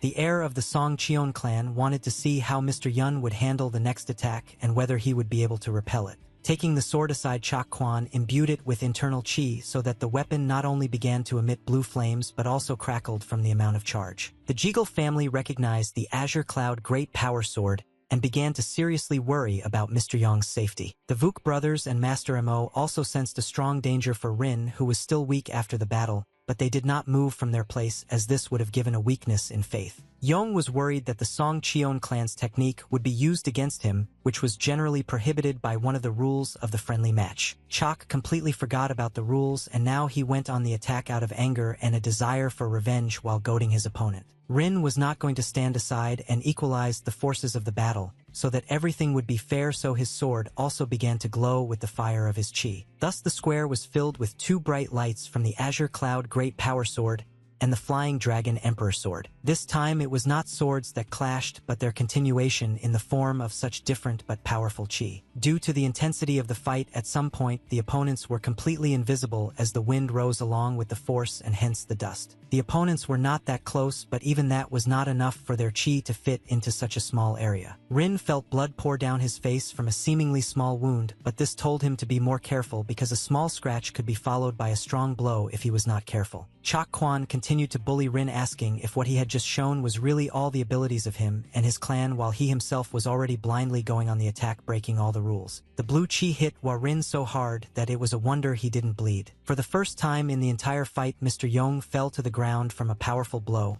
and this already had to be reviewed by the judges. There were no longer any boundaries for Chak, and he activated a secret sword technique that brought with it absolute destruction. The ground shook beneath his feet, and it was as if a meteor had fallen onto the square with such force that Chak struck his opponent. The dust cleared after the impact, and people held their breath as they saw the silhouette of a man standing on his feet holding his hand. The hot blood of someone who was not going to give up flowed loudly onto the cold stone of the square. Even with his arm wounded, Rin continued to stand confidently on his own 2 feet to give his opponent a worthy response. Mr. Yong's assistants and the Jeagle family stood in horror and concern for the young man's condition but did not know what to do. Rin was seriously injured, but the demonic old man's chi fueled his body, meaning there was still gunpowder left in the powder flasks. Chak's eyes turned red with anger because he had expected to at least take the bastard's hand away, but he was still able to block even the secret technique. Rin warned his impudent opponent that the duel was not over yet, and then tied the sword to his hand with a piece of cloth. It was Rin's turn to tell Choku to attack more boldly,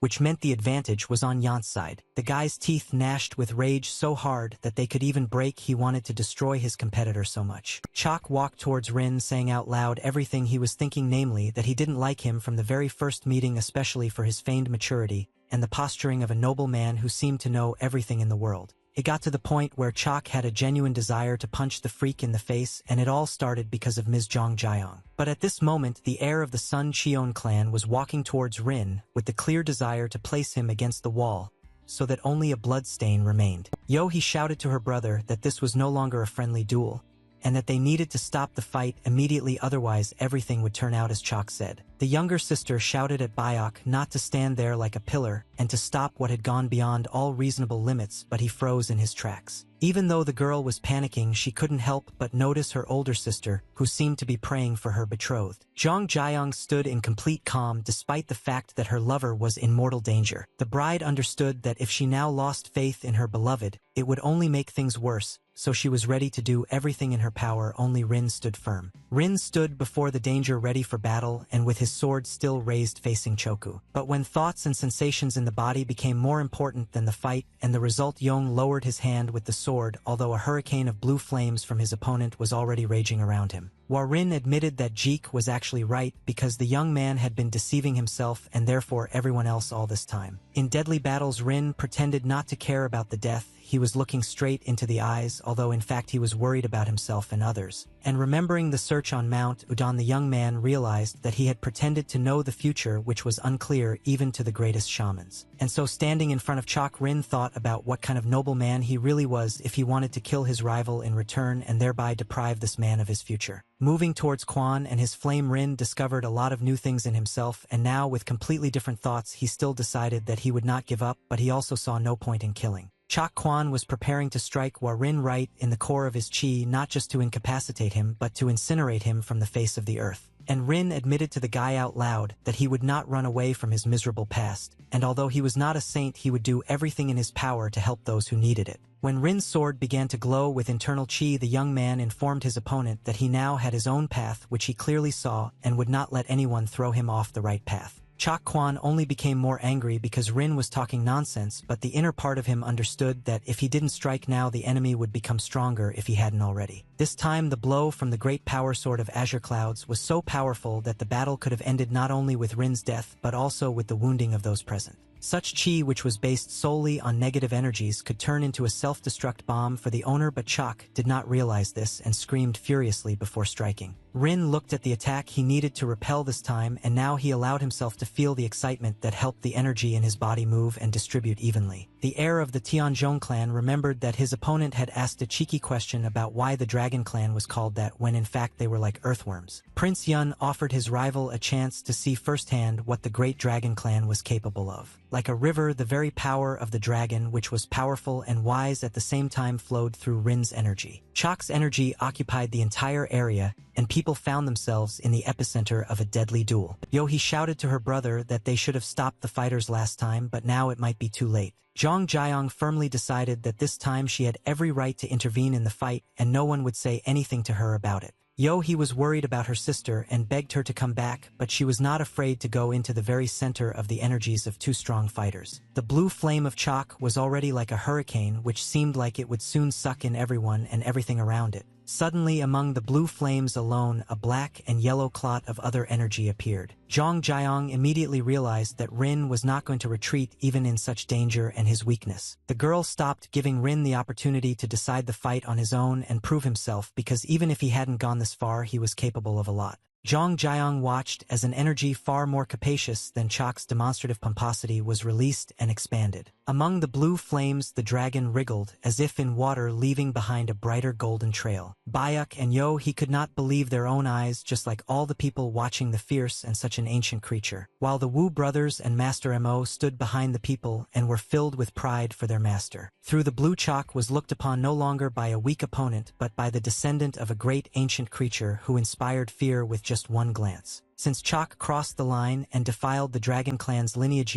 Rin clearly showed why they were once called that. The dragon spirit reared up like a wild beast against greater energy, but it had no form, which meant it could decide for itself what to do with it. The fighters shouted and rushed into the attack to decide once and for all who was capable of what. However, despite the fact that Chak's energy spread over a large area, the dragon had enough strength to begin writhing around the flame. The body of the ancient mythical creature took advantage of the fact that the power of azure clouds was thrown against it, in which it felt like a fish in water. Chak instantly felt how the dragon began to absorb his power, thereby increasing its own strength. As soon as the poor guy thought that if this continues, he will die, two huge hands appeared out of nowhere, and someone's loud voice said, "Quite enough." Mr. Yu Jiao squeezed the two raging forces in his palms, as if they were an ordinary firefly. The head of the Jegal clan, as always, laughed loudly and boomingly, announcing the end of the duel. Due to poor visibility, the fighters did not even immediately react and were ready to fight further, while the rest of the family was in shock at how the father appeared so suddenly and stopped everything. Mr. Ujjail playfully waved his hand at the young men, saying that they had had enough for today. Cha Quan still didn't understand what had happened, but the leader's words that no one except the fighters wanted innocent people to suffer today brought him back to earth. The guy allowed himself such impudence as to run up to the leader and start proving that he won this fight. Chok went further and began to accuse the owner of the land on which he stood that if he had not intervened, he would have been able to crush that brat Yong. Ujul narrowed his eyes and looked closely at the poor guy who was playing, asking if he was sure of his words about winning. Chok turned his gaze to where the leader looked and saw a broken sword, while the master reminded that a defeat is counted if the sword falls out of hands or breaks. The young man experienced animal fear, and the stages of accepting defeat poured out in his head one after another, and the struggle was now more internal than external. Choka was overcome by a second wave of anger and unwillingness to accept how the fight turned out for him, because he had planned everything completely differently. The guy bared his teeth and muttered through them that the power that weakling Yong used against him was nothing other than witchcraft. Even though the head of Chok stood between the rivals, he screamed furiously like a little child about how he felt with his body some strange force emanating from the brat who could barely stand on his feet. The strange force acquired the name magic, and Chok, trying to prove something in his favor, was already looking more like a madman, and in this case it would be better for him to keep quiet. Zhang Jiang's calm voice voiced a request to the young man not to disgrace himself anymore, after which the blade of the sword ended up at Chok's neck along with another request to leave her house. The girl reminded the annoying guest that at the beginning of the duel, there was a bet the terms of which must be adhered to, otherwise the young master risks dishonoring not only himself but also his clan. Chok looked around from where eyes thirsting for justice were looking at him, and for the sake of preserving his life it would be better not to resist these people. The guy understood that if he allowed himself to go a little further, he would be haunted by devouring glances for the rest of his days. A feeling of shame and defeat fell like a heavy veil on the young man's shoulders, but he could do nothing more. The guy silently and without any unnecessary emotions simply walked away without saying goodbye or apologizing. Headmaster Yu Jiol irritably hissed at Choka's back and said that unfortunately the Song Cheon clan had lost ground, because having such a weakling as Quan as a young headmaster was a disgrace. Mr. Yu Jiol didn't even wait for the annoying guest to even step over the threshold of the property and leave, as he immediately appeared next to Yong, praising him for an excellent fight. Laughing loudly again, the chief put his hand on Rin's shoulder, saying that he was pleasantly surprised at how strong the boy had become since he had already managed to get back on his feet and had already shown such strength. It was precisely this moment of recent weakness that served as an argument for the leader to stop the duel in time, because he could not allow someone to die on his lands. Rin smiled and thanked the gentleman for something, and then laughed again like a bolt from the blue. When the superpower subsided, Rin tasted blood in his mouth and finally realized how injured he was. Mr. Yujul expressed his hope that the guy would not go home in such a state and would stay for another day as a guest and then leave tomorrow. The head of the department considered the opportunity for the young people to finally talk without unnecessary fuss to be the most important argument for staying. Rin once again folded his hands in respect and thanked the chief for his sensitivity and generosity, which he would gladly accept. The faithful assistants waited for their master all this time, as promised, regardless of whether he brought victory or defeat. While the guests of the Tianzhong clan were leaving, Yu Jiol was watching their backs, and the leader's gaze was clearly not about anything sweet. Looking at the smiling Rin, Mr. Yu Jiol remembered that there was definitely one dragon in the Tianzhong clan. The head of the Jiggle clan was glad that he had linked his life with the Dragon clan, because it was his daughter's best match so far. Yu Jul's face changed when he felt his palms burning and looked at them in horror. There were marks left on Mr. Yu Jiol's palms after he slammed the two strong energies of Chok and Rin. The stern leader looked at his hands and saw more than just traces of blood on them. Despite the fact that blood was dripping from his hands, the head laughed loudly at how strong his future son-in-law turned out to be. There was no time to delay, so Mr. Yujul turned to his son Bayok, who was ready to carry out his father's orders. Squeezing one hand, head Yu was only glad of this thrill and informed his son that he would most likely have to speed up the implementation of their plan. Bayok accepted his father's order and replied that he was ready to carry it out and do everything in his power. The lights of the evening city competed in brightness with the stars in the sky, and for now they were winning as lights were burning in many windows. Rin's temporary residence was no exception, and also glowed brightly with an inner light. In the evening, Rin was not at home, but in his chambers, which the Jiggle clan kindly provided him again to patch up his wounds and get a good night's sleep. The young man looked at his body on which new scars had been added to the old ones. Rin's scars were already a kind of history, and his body was a canvas on which they left their mark. The guy himself was surprised by how many scars he had, and he couldn't figure out if it was good or bad. But he knew for sure that he was more proud of these scars than the one he once had on his forehead. Memories of the statue and the death of his family made Yong reflect on how his life had changed in his current incarnation. For the first time, there was no barging at the young gentleman's door, but a knock which indicated that a more important person had come to visit the young man. Thanks to the polite knock on the door, Rin managed to put on his clothes and ask the guest to come in. Finally, Jong Jaeyoung entered the chambers and silently walked towards her lover, and in every step she took one could feel both confidence and gentleness. Having reached a certain point, Mrs. Jeagle stopped, maintaining a distance as required by the rules and traditions, after which Rin greeted his bride. Young Mei didn't need to smile because her feelings were expressed in her eyes, which could be read much more than through simple communication.